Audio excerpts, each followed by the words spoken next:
ሀሳባችን ማለት እባክህ ሚራጂ አንዴ አድምጠኝ። አስቀድመ ምን ነበር የሆንከው? ቅርብ ጊዜ ሰለምኩ ነኝ ስላልክ ማለት ነው። አስቀድሞ ምን ነበር እምነት? እኔ እሺ ኦርቶዶክስ ነበርኩ። ኦርቶዶክስ። ክርስትና ስም ማን ነበር? እኔ ኤልያስ።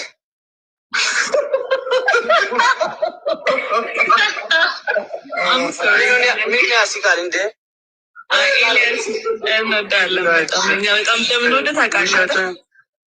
ቆይ ነመንና በቃ ውሸቴን ነመንና ሌላ ነገር ነው የገባችሁት። ሁሌ ፖለቲካ ሚራጅ ዋሸቴን ነመን። እሺ ዋሸቴን ነመን መጀመሪያ አይ ለምን ነመን መጀመሪያ ዋሸተ ዋሽታል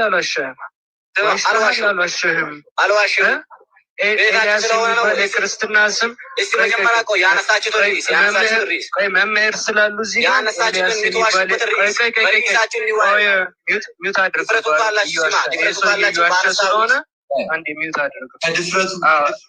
እዚህ ጋር እኛ ሁላችን ልንዋሽ ከቻልን ሜቢ መምህር ስላሉ እኛ ልንዋሽ ከቻልን ማለት ነው ኤልያስ የሚባል የክርስትና ስም እንዲሁ በቤተ ክርስቲያናችን ውስጥ እንደሚሰጥ ይነግሩናል። በጣም ይቅርታና ሚራጂ አሁን አንተ የመጣው ልትዋሽ ልትቀጠፍ ነው ልልህ እችላለሁ ማለት ነው። ለምን ዋሽተህ ስላሳየኸኝ። ዋሽተሃል አልዋሸህም? ዋሽተሃል አልዋሸህም? ከኔ ጋር የምንቀጥለው እውነት እያወራ ነው። አስተናግድሃለሁ። ደቂቃ አይደለም። እኛ በስርዓት ያስተናግድናቸው አይደል? እንዴት ያየ እንደፈለጋችሁ ሚራጂ። እሺ ላስተምራቸው አይደለም እኮ ላስተምራቸው አይደለም። ወጣው ስማ ሚራጂ፣ አንተ ራስህ ማርክ ያላወቅኩህ እንዴት ታስተምረናለህ? አላውቅም እያልከ እንዴት ልታስተምረን ትችላለህ? እሱማ የማይሆን ነው።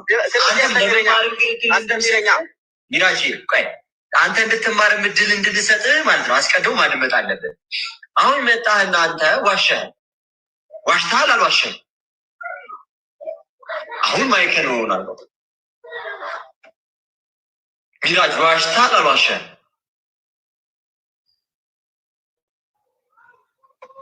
ኤልያስ ማነው? ሚራጅ አንተ ሰልማን እኮ በክርስትና ስሙ ለምን ትጠራዋለህ? ዋሽተሃል አልዋሸህም? ሚራጅ አሁን ማይክን ኦን ስታደርግ ቀጥታ የምትነግረኝ ምንድን ነው? ኮንፌስ ነው የምታደርገው። ትናዘዛለህ። አልዋሸሁም።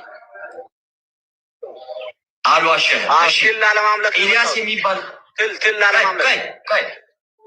ቆይ አንድ አረባክ አንድ አድምጠኝ። አያውን መሳደብ ጀመረ። አንተ እኮ ነገር ውሸታልም ትላለህ እኮ አሁን ኦርቶዶክስ ነበርክ? ቆይ አንድ ጊዜ ይቅርታ፣ በጣም ኦርቶዶክስ ነበርክ? ቆይ እኔ አታስተምርኝ ወይ? ልናስተምርህ እኮ እኔ አሁን የመምህር ኤፍሬምን ንግግር ላሰማችሁ ነበረ። በጣም ነው የሚያስቀው። ማለት ቆይ አንዴ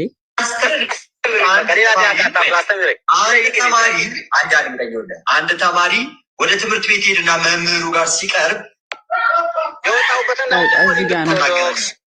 ኦርቶዶክስ አልኩ እንዳደል።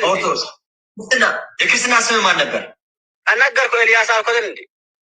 ኤልያስ እና ምን ወሳቀ? ቆይ ምን ወሳቀ? ድንገት ወለተ ኤልያስ ሊሆን ይችላል። ባሮክ እንደዛ ነው። ምን ወሳቀ? ቆይ ወለተ ኤልያስ ከሆነ እናምናለን ነው። በዛ የወጣሁበት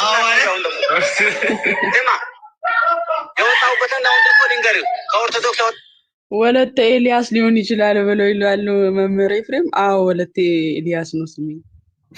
በፈጣሪ ውሸት እኔ ይላል። ክርስትና ስም ማን ነው? እኔ ኤልያስ ነው። አይ ደስ ይላል። ርዕሷ ደግሞ አሪፍ ነች። እስኪ አሁን ሊገባ ነው ችግሩ።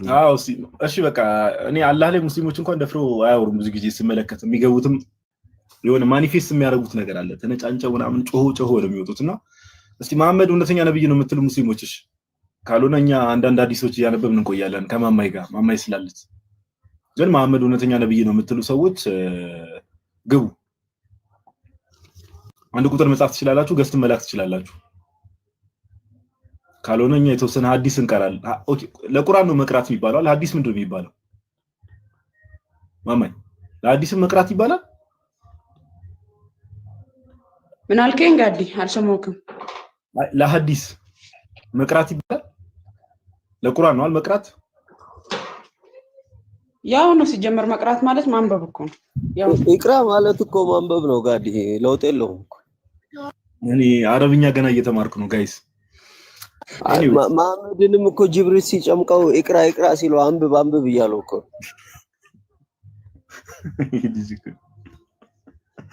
እሺ መሐመድ ጋይስ እውነተኛ ነብይ ነው የምትሉ ሰዎች ገፍት መላክ መጀመር ትችላላችሁ። ሼር አድርጉላቸው። ለምታውቋቸው ሙስሊሞች በደንብ ላይቭን ሼር አድርጉላቸው። እሺ ሼሩ ከፍ ይበል ምናምን ነገር። እስከዛ ድረስ ማማይሲ የተወሰነ ሐዲስ ምናምን ነገር እስቲ ስለ መሐመድ አንዳንድ ሐዲሶችን አንብቢልን። በቃ እየሰማን እንጠብቃቸው። ቢያንስ ምሳ እስኪደርስ ምናምን አፕታይታችን ከተከፈተ።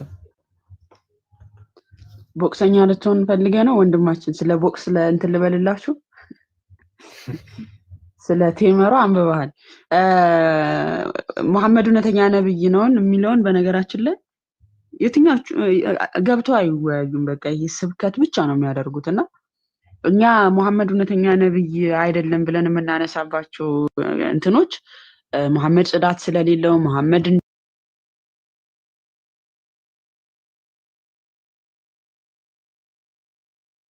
ይሄ ያሮጊት ተረት ነው እንጂ ከመንፈስ ቅዱስ የመጣ እውነተኛ መገለጥ እንዳልሆነ ግልጽ ነው ከሚነበቡ ሐዲሳቶችም ጭምር ማለት ነው። ሙሳ ከሌን ደበደበ መልአኩን ደበደበ ምናምን ሲላል ያውን ተረት ነው። በቃ በብልሃት የተፈጠረ ተረት ምንድነው አሁን መማርበት? ይሄ ፍጡር አንድ ደካማ ፍጡር መልአክን የሚያህል 600 ክንፍ ያለውን መልአክ በቦክስ መጥቶ አይኑን አጠፋለት ይላል መጥቶ እስልምናው ማለት ነው። እንደዚህ አይነት ነገሮችን እያየ ኦኬ እውነተኛ ነብይነቱ ላይም እንትን የሚል ነው ጥያቄ የሚፈጠር ነው። ለምን ይሄ በብልሃት የተፈጠረ ተረት ስለሆነ ያሮጊቶች ተረት ዝም ብለህ የምትስቅበት ኮሜዲ ማለት ነው። አንደኛ ትክክለኛ ንግግር ነው። ኦኬ ሙሳ መልአኩን በቦክስ መጥቶ አይኑን አጠፋበት። ቆይ መጀመሪያ ማወቅ ያለብሽ ነገር መላእክቶች በምን ተመስለው ይመጣሉ? በሰውም ተመስለው ይመጣሉ በሱረ ኦኬ ስለዚህ በቦክስ መጣው። መጥቶታል። ነገር ግን በምንድን ነው? እነሱ ምንድናቸው? መላእክቶች ፍጡር ናቸው እንደ ሰዎች። ነብያቶችም ምንድናቸው? ፍጡር ናቸው። ያ ኃይል የሰጣቸው ማን ነው? ለመላእክቶችም ቢሆን ያን ኃይል የሰጣቸው አንድ ፈጣሪ አላህ ነው። ስለዚህ በሰው ተመስለው ሲመጡ ለምሳሌ ሙሳን መታው የሚባለው ሙሳን መለከል መውት ነው ነፍስን የሚያወጣው መላእክት መጥቶ ነፍስህን ሊወስዳት ነው ሲለው መሞትን አይፈልግም ነበር ሙሳ። ከዛ በኋላ እንዴት መሞትን አልፈልግም አለና መታው። ከዛ ያኛው እኮ ምላሽ መስጠት ወይ አቅቶት ምናምን አይደለም። ነገር ግን ቀጥታ ምን ከዛ ለአላህ ሄዶ ነገረው። ለአላህ ቆይ ስሚያ መጀመሪያ ቅሬታውን ለማን አቀረበ? ለፈጣሪው ለአላህ አቀረበ። ምን ብሎ አቀረበ? ይህ ሞትን የማይፈልግ አይኔን አጠፋብኝ አይደለም። እንደዛ አይደለም። አንተ የላከኝ ሞትን ወደ ማይወድ ወደሆነ ባሪያህ ነው ምናምን ብሎ ቅሬታ ሲያቀርብለት አላህ ቀጥታ ሙሳ ምን አለው? በሬ እጅህን በበሬ ላይ አስቀምጥና በበሬ ላይ ባስቀመጥከው ጸጉር ልክ ዱንያ ላይ በዚች ዓለም ላይ ትቆያለህ። ነገር ግን መጨረሻህ ምንድነው? መሞትህ አይቀርም። በዚች ምድር ላይ ያለ ነገር ሁሉ ጠፊ ነው፣ ሟች ነው። አሁን መሞት ይሻላል ወይስ ለቀጣዩ መሞት ይሻላል ሲለው ምን አለው? አረ መጨረሻማስ መሞቴ ማይቀር ከሆነ አሁን በሞት ይሻላል አለ ማለት ነው። እና በጥፊ የመታው ምንድነው?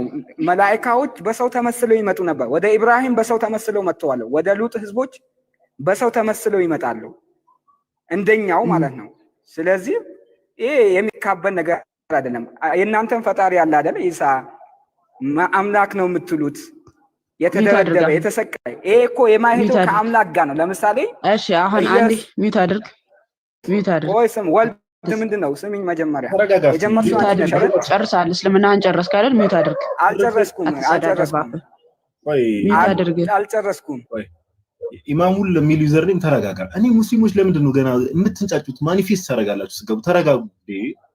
ይሄን ሁሉ ሰዓት እኮ ሙሳ በቦክስ መልአክን በቦክስ ብሎ አይኑን አሳበጠው ስትል እኮ ዝም ብለን ሰማን። ብሮስኪ እንደዚህ አይነት ተረስን ነገር ዝም ብለን እኮ ሰማን። ኦኬ ይሄ ተሰምቶ የማይታወቅ እስልምናው ከመምጣቱ በፊት እንደዚህ አይነት ትርክትም ሆነ በእስራኤል ባህልም ሆነ በየትኛውም ዓለም ተሰምቶ የማይታወቅ ትርክት ሰው መልአክን በቦክስ ብሎ አይኑን አሳበጠው የሚለውን ትርክትን እኮ ሰማን።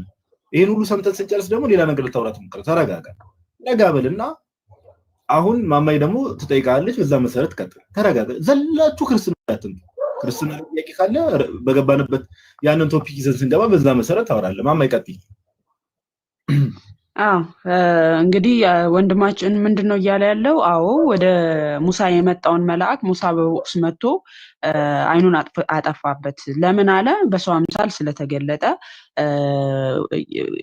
ወደ ሞት ሊጠራው ስለሆነ ሙሳ ደግሞ መሞት አልፈለገምና በቦክስ መታው ነው።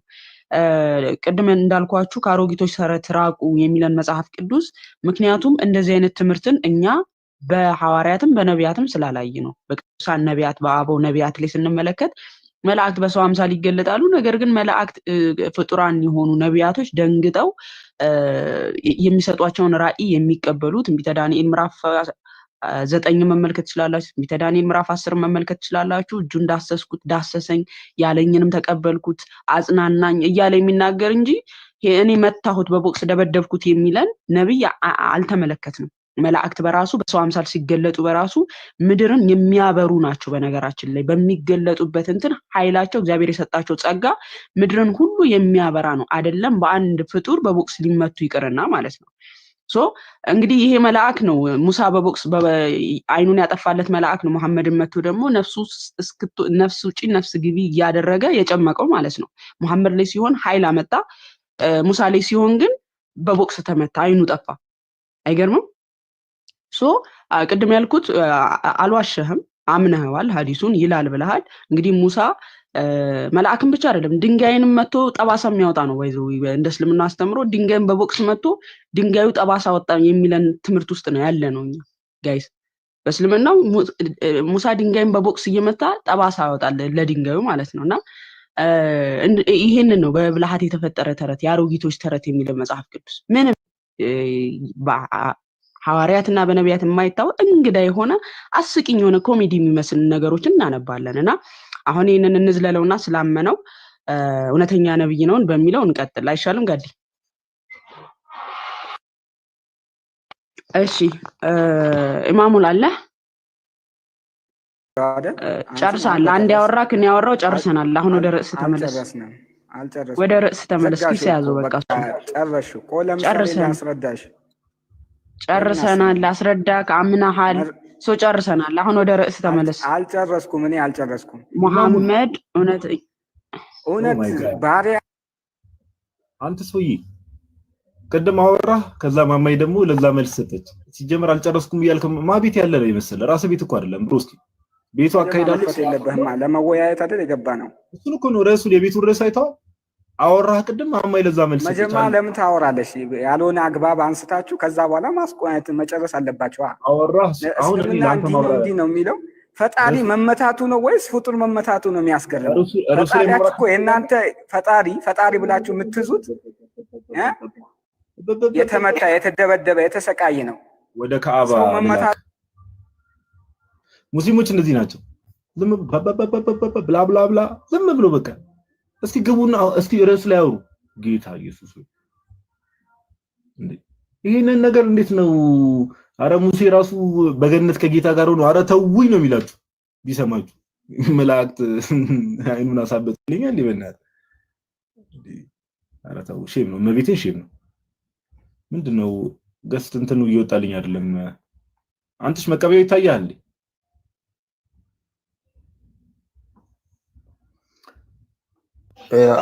አሁን ታይተኛል። እሺ ካለ እስቲ ሙስሊሞች ግቡሽ። ርዕሱ መሐመድ እውነተኛ ነብይ ነው የሚል ቶፒክ ነው። እዛ ቶፒክ ላይ ነው የምናወራው። ስለዚህ ግቡ እና ፕሊስ በመንጫጫት አትጀምሩ። ገስት ላይ የሉም ግን ያው ከኮሜንት ላይ ካልሳብን ማለት አዎ ኮሜንት ላይ አንድ ቁጥር እሺ ገብታችሁ መሐመድ እውነተኛ ነብይ ነው ብላችሁ የምታስቡ ሰዎች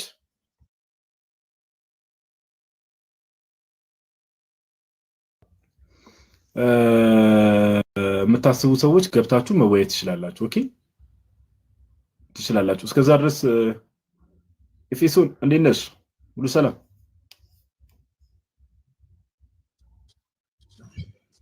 ሰላም ብያለሁ ሁላችሁም።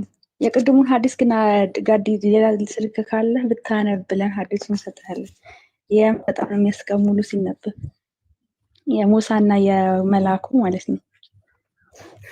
ታች ኮሜንት ላስቀምጥልሃለሁ ብታነበው በጣም ነው ደስ የሚለው የምር።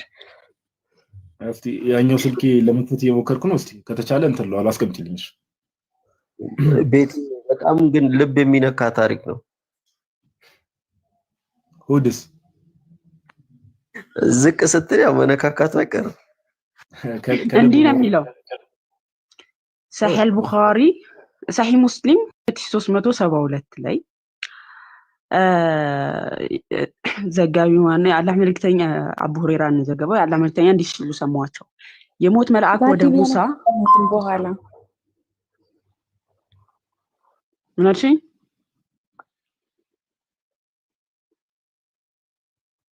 ኤፌሶን አወራሽ ግድ ቢያነበው በኋላ ጥሩ ነበር ማለት እየተረጎመኝ ነው።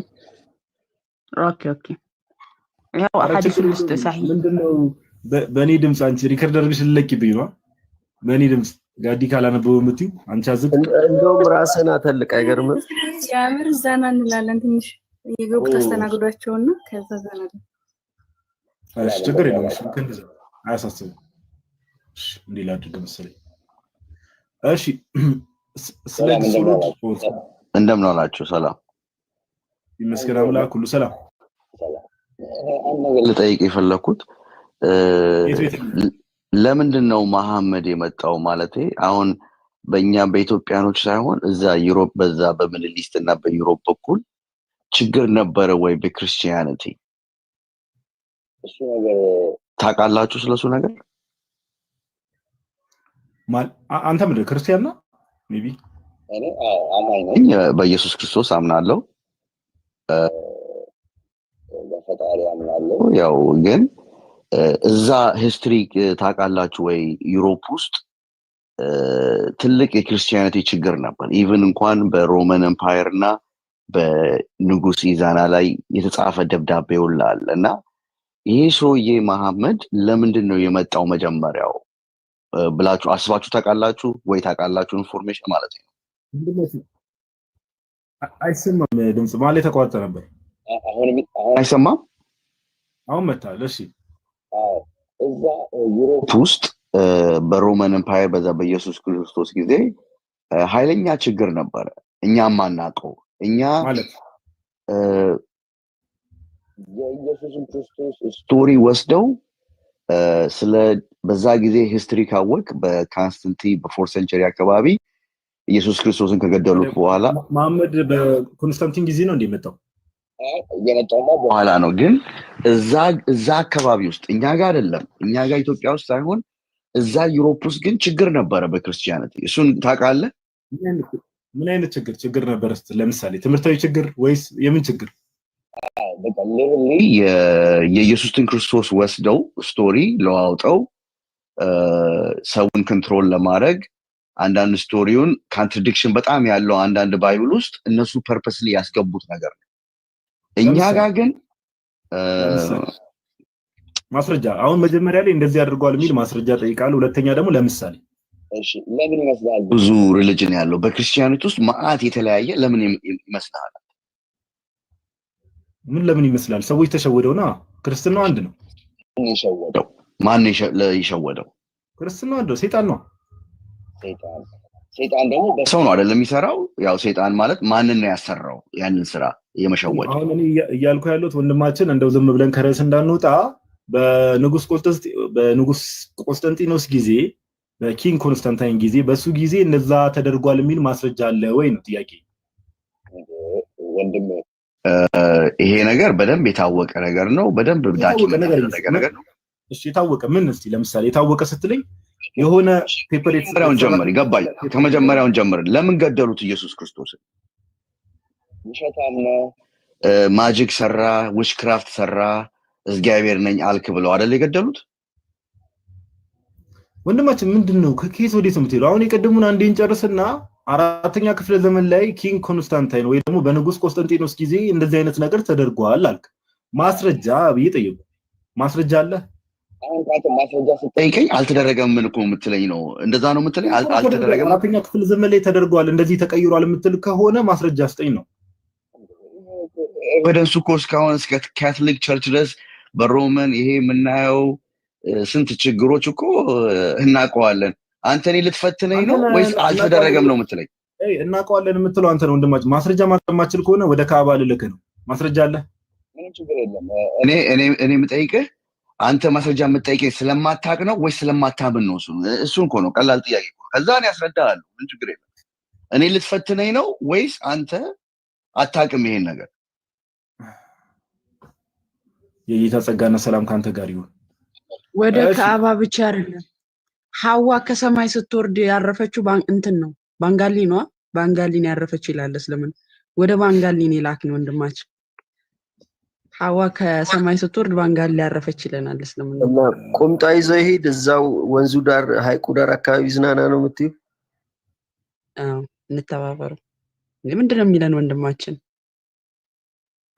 አልገባውም ራሱ ምን ለማለት እንደፈለገ ጋዲና። አሁን እሱ ምንድነው ክርስትናው ላይ የሆነ ነገር ተቀያይረዋል። ሰዎች የሆነ ነገር ስለቀያየሩ 4ኛው ክፍለ ዘመን አካባቢ ነው እኛ ሀገር አይደለም ማለትና ላይክ ኢትዮጵያን ሴፍ አድርጎ ሮማን አካባቢ ነው አለ። ምንም አሁን ዛሬ ቤተክርስቲያን የምትቀበለው መጽሐፍ ቅዱስ ኦኬ ንጉስ ቆስጠንጢኖስ ከመኖሩ በፊት የነበረው መጽሐፍ ቅዱስና ለምሳሌ ዛሬ ካቶሊኮች እጅ ያለው መጽሐፍ ቅዱስ በመጽሐፍ ቅዱስ ደረጃ ላይክ ኮመንሊ የምንቀበላቸው መጽሐፍቶች አሉ። አሁን ካቶሊኮች 73 ይቀበላሉ። እነዛ 73 መጽሐፍት እኛ ጋር ማለት ኮመንሊ የምንቀበላቸው መጽሐፍቶች እኛ ጋር ያሉትም እነሱ ጋር ያሉትም they are the same ኦኬ። ስለዚህ ወንድማችን ያነሳው አርጊውመንት ራሱ ባይሰል በጣም ደካማ ነው አርጊውመንት እና እንደው ዝም ብለን አንዳንዴ ፊሎሶፊ ባናበዛ ጥሩ ነው።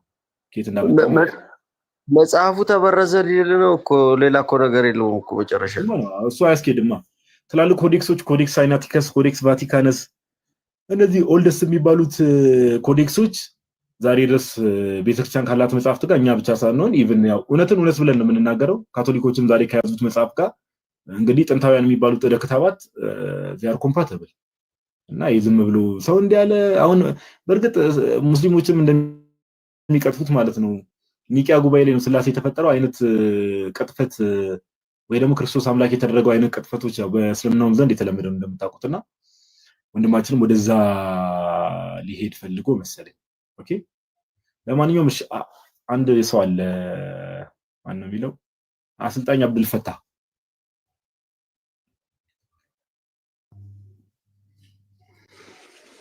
ሰላም ጤና ይስጥልን። እግዚአብሔር ይመስገን። እንኳን ደህና መጣ። እንኳን ደህና ቆያችሁ። የቤቱ ርዕስ አይተዋል? አይቼዋለሁ። ሙሐመድ እውነተኛ ነብይ ነው የሚል ነው።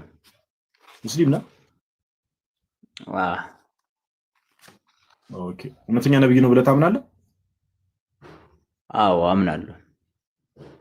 ኦኬ ለመሐመድ የተገለጠለት በመጀመሪያ ገና ከስር መሰረቱ ውስጥ ከሪቪሌሽኑን ጀምርና ለመሐመድ የተገለጠለት የአምላክ መላኪውን ሰይጣኑን በምን አወቅ?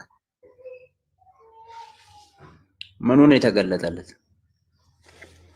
ያው እናንተ ጅብሪል ብላችሁ የምትጠሩት አካል ማለት ነው።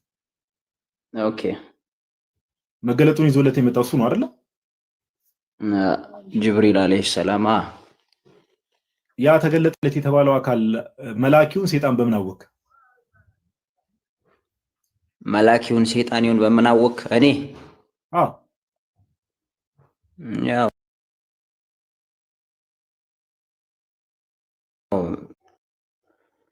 ኦኬ ያ መልአክ የተገለጠለት መልአክ መሐመድን ሲጨምቀው ነበር አይደል? በትክክል። ከዛ በፊት በብሉይ ኪዳን የትኛው መልአክ በብሉይ ኪዳን እንግዲህ ያው በአይሁዶች ዘንድም በአይሁድ ትራዲሽንም መላእክት ለሰው ተገልጠው ሰውን ሲጨምቁ አንድ ጊዜ ጨምቆ ያውቃሉ? ስለ መጽሐፍ ቅዱስ እኔ ስለሱ ሳይሆን እንደኛ እንደ እስላም ስትመጣ ያው መላእክቶች ወደ ነቢያቶች ይመጣሉ። በብዙ አይነት ማለት በሰው ተመስለው ነው የሚመጡት ብዙ ጊዜ ማለት ነው። እኔ በሰው ስለሚመስላችሁ አይደለም። እስልምና የነቢያቱ ሃይማኖት ነው ይባላል አይደል? በትክክል። የነቢያቱ ማለት በብሉይ ኪዳን የነበሩ ነቢያት ማለት ነው አይደል? በብሉይ ኪዳን አይደል? ያው ነቢያቶች ብዙ ናቸው። አዎ በብሉይ ኪዳን እንግዲህ ነቢያቶች እንግዲህ መላእክት የእግዚአብሔር መላእክት ወደ ነቢያቶች ሲሄዱ እንመለከታለን ብዙ ጊዜና አንድም ቦታ ለሳምፕል ያክል ነቢያት ወደ መላእክት ወደ ነቢያት ተልከው ሄደው መሐመድን እንደጨመቁት ረግጠው የጨመቀ መልአክ አለ በብሉይ ኪዳን? ኦኬ፣ ስለ መጽሐፍ ቅዱስ ነው የምጠይቀኝ? ስለ መጽሐፍ ቅዱስ አይደለም። የነቢያት ሃይማኖት ውስጥ ለየትኞቹ ነብይ ነው? የነ አብርሃም ኦኬ፣ ብሉይ ኪዳን ማለት መጽሐፍ ቅዱስ አይደል? አብርሃም ነብይ ነው አይደል በእናንተ? ኢብራሂም አለይሂ ሰላም ነብይ ነው በትክክል። እሱን የአብርሃም ታሪክ ምን ላይ ነው የምታገኘው? አለ በቁርአን ላይ ነው። በቁርአን ውስጥ አለ። እሺ አንተ ይመስለኛል እንትን ላይ አንደርስታንድ እነዚህ የቶራ መጽሐፍትን ትቀበላለህ? አምስቱን የሙሴ መጽሐፍ? ቆይ አሁን አንተ ሙሐመድ አለይሂ ሰላም ያረጋገጣቸው መጽሐፍ ትክክለኛ ነብይ ስለመሆናቸው መረጃ ከኔ ትፈልጋለህ ነው ወይንስ ከአንተ መጽሐፍ ቅዱስ እንድነግርህ ነው የምፈልገው ነው ዋናው ጥያቄ። እኔ እያልኩ ያለሁት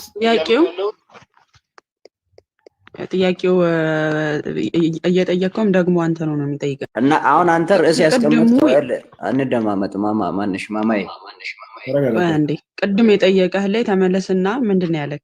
ሙሐመድ ትክክለኛ ነብይ ነው ወይ ነው አይደለ ጥያቄው? አዎ ለሱ ምን ብሎ አቀረበልህ? ከዛ ርዕስ ሳንወጣ ሙሐመድ ነብይ ነው መረጃ አስፈላጊ ከሆነ ከየትኛው ነው መረጃ የምፈልጉት ነው? እሺ አንዴ አዳምጥ። እሺ ቀጥል ጋር። እሺ ቆይ አይ ማስረጃ ወንድማችን አሁን ወደዚህ የመጣሁት ለምንድን ነው? ሜቢ ኖሃውም ከንግግር ስረዳ እዛ ኤሪያ ላይ ኖሌጅ ወይ ርዕሱን እንቀይረውና መላኢካ ቆይ ርዕሱን ቀይሩትና መላኢካ በሰው ይመሰላል አይመሰልም ኦር ይጨምቃል አይጨምቅም በሚለው እንነጋገር። እኮ አይደለም ኢሹአችን ከመሐመድ በፊት ታዲያ ወደ ስለ ነብዩ እናውራ። በቃ ወደ ሌላ ለምን ትሄዳለህ? ስማኝሽ ከመሐመድ ውጪ መልአክ ለየትኛውም በእስልምናውም ተገልጦ ጨምቆ ያውቃል? ሰውን ለሰው ሲገለጥ ጨምቆ ያውቃል መሐመድ እንደጨመቀው? ይሄ በነቢያቶች ይሄ በነብዩ ሰለላሁ ዐለይሂ ወሰለም የተገደበ ነው። ሌሎችን ይጨምቃል አይጨምቅም የምንመጣበት ይሆናል። ነገር ግን በነብዩ ሰለላሁ ዐለይሂ ወሰለም ጊዜ ነብይነታቸውን ሊያበስራቸው መጥቷል፣ ይዟቸዋል። ለምንድን ነው ፈርተው ደንግጠው ቤትም ሄደዋል፣ ተሸፋፍነውም ተኝተዋል። ለምንድን ነው የጨመቀው? እንግዳ ነገር ስለሆነ ማለት ነው። እሺ ለምንድን ነው የጨመቀው መሐመድ? ራሳቸው ከራሳቸው ወደ ልባቸው እንዲመለሱ ነው። ምንድነው የሚለውን ነገር እንዲያውቁ ነው። ፈጣሪ አላህ ለነብይነት እያጫቸው እንደሆነ መልእክት እያስተላለፈላቸው ነው። በጨምቅ መናገር አይችልም ነበር። ለምን ጨመቀው ነው ጥያቄ። አይ አንዳንዴ እኮ አንተ የሆነ ነገር ለየት ያለ ነገር ሲሰማህ ራስን ማየት ማዳመጥ ትፈልጋለህ አይደል? ልክ እንደዛ እንዲያዳምጡ ነው ያደረጋቸው። እሺ ሊያስጨንቃቸው ተፈልጎ አይደለም። አዳምጦ ግን በምን አረጋገጠ? ካዳመጠ በኋላ በምን አረጋገጠ መልአክ መሆኑን? ተገለጠለት።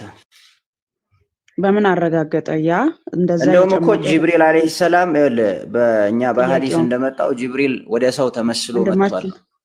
ወንድማችን በምን እዛ ሄራ ዋሻ ውስጥ እንደዛ ጨምቆ ነፍስ ውጭ ነፍስ ግቢ ያደረገውን አካል መልአክ መሆኑን እንግዲህ እንዲገነዘብ ወደ ራሱ ተመልሶ እንዲያስብ ነው የጨመቀው አልከን። ኦኬ አስቦ ያ የተገለጠለት አካል መልአክ መሆኑን እንዴት አረጋገጠ? እኔ አሁን ርዕሳችሁ እኮ አፉን መያዝ አልቻልኩም ነው። ጭንቅላቱን ስል እግሩን እየጣላችሁ ነው። እግሩን ስል ጭንቅላት እየጣላችሁ ነው። እንደማመጥ ይላችሁ መሐመድ እውነተኛ ነብይ ነው ወይ ነው አይደለ? አዎ እውነተኛ ነብይ ነው ሲባል ደግሞ ስለዚህ ስለ መላእክት ለምን እናወራለን ነው? ስለ ፕሊስ የገባው ሰው አስገቡልን። በቃ ምንም ርዕሱን እንኳን እንትን ማለት ወይ ጆሮህን ታጠበው ወይ አፍንጫህን ታጠበው። አባ ስርዓት ያዝ። ሜቢ እያላችሁት ያላችሁ ስላልገባ ይሆናል። ማችን ይሰማሃል እያላችሁ ያላችሁ ስለ መላእክት ያወራችሁ መስሎት ነው። እና እያሉ ያሉ ወንድሜ እየሰማ ከሆነ የመሐመድ እውነተኛ ነብይነት የሚረጋግጠው የመጣለት አካል ራሱ ማነው የሚለው ላይ ነው። ገብቶሃል? መረጋገጥ ያለበት የመጣለት አካል የእሱ ማንነት ስናቅ ነው። ከዛ መሐመድ እውነተኛ ነብይነቱን የምናረጋግጠው ማለት ነው። የመጣለት አካል ምንድን ያለው ወንድማችን ጋዲሳ አስቀድሞ የነበሩት ነቢያት በመሐመድ መልኩ ሲገለጥላቸው መገለጥ ከተገለጥላቸው እንዲህ ተጨምቀው ነው ወይ መሐመድ በተጨመቀበት መንገድ ነው ተጨምቀው ነው ወይ መገለጥን የመጣላቸው ነው። ወጣ ራሱ ነው ማንም አልነካውም። ራሱን ይወጣ አትሊስት ሐሳቡን የምትረዱ ሰዎች ግቡ። እኔ ከስር መሰረቱ ነው የመሐመድ ነብይነት ከስር መሰረቱ ማንም የላከውም አካል የለም። ከስር መሰረቱ የሚፈርሰው እዚህ ጋር ነው ገና መገለጡ ላይ ያ የተገለጠለት አካል ያው መጽሐፍ ቅዱስ እንደሚናገር ሰይጣን የብርሃንን መልአክ መስሎ በዛ ደረጃ በዛ ሌቭል ይገለጣል ለተባለ የተገለጠው አካል ራሱ ጭራሽ መልአክ ነው ብለን አናምንም። ከስር መሰረቱ መልአክ ስንል ኦፍ ኮርስ ሰይጣንም መልአክ ተብሎ ይጠራል። የአምላክ መልአክ ነው ብለን አናምንም። ኦኬ የአምላክ መልአክ ነው። ይሄን ጥያቄ እንጠይቃቸዋለን። ባይዘ ወደዳችሁም ጠላችሁም ለምን ከስር መሰረቱ አሁን ይሄ ስነ ምግባሩ ምኑ በየቀኑ የሚያደርጋቸው ነቢያት የሚያደርጉትን ነገር እሱ በየቀኑ የሚያደርጋቸው ነገሮች እዛ ውስጥ በኋላ ነው የምንገባው። ግን ከስር መሰረቱ ራሱ ኤቪደንስ ያስፈልጋል። ከስር መሰረቱ ኦኬ። ስለዚህ ግቡና ሙስሊሞች ይሄን ነገር ዲፌንድ አድርጉ ከቻላችሁ። ኦኬ ምንድነው ገዝተ መቀበያው? ቆይ ኔትወርክ ጋይስ ታፕ አድርጉ። ልክ እስልምና ላይ ደግሞ በቃ እንትን ስንል አንተሽ የሚታይ ከሆነ ሰው ምናምን እንትን በል ወይ አንድ ቁጥር ጻፉሽ ማማ። እስከዛ ድረስ አንዳንድ እንትኖችን እናንብብ መሰለኝ። እስቲ የምትነግሪን ነገር ካለ ማማ ወር ኤፌሶን የምትነግሩን የምታነቡልን ነገር ካለ ቀጥሉ። የቀድሞ ሐዲስ ብታነበው ጥሩ ነው። እሺ ምን ነበር?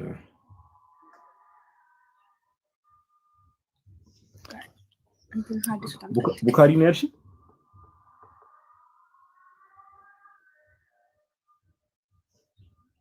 ሳሂህ ሙስሊም ቃንዴ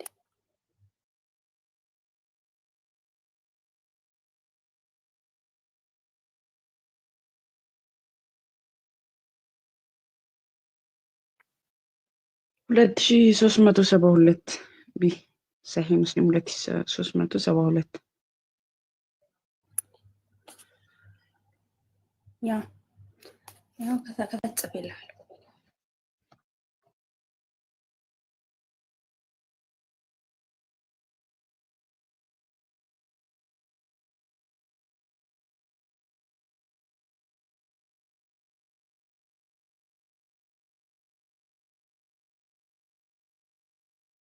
አሁን እኮ ችግሩ ይሄ ነው። በቃ ደፍረው እየገቡ አይደለም ማለት ችግሩ እሱ ነው። አንተ ሰው ምናምን ካለ እንትን በልሽ ብሮስኪ ተቀበል። እሺ ችግር የለውም እቀበላለሁ። 2372 ቢ ነው ያላችሁኝ አይደል? 2372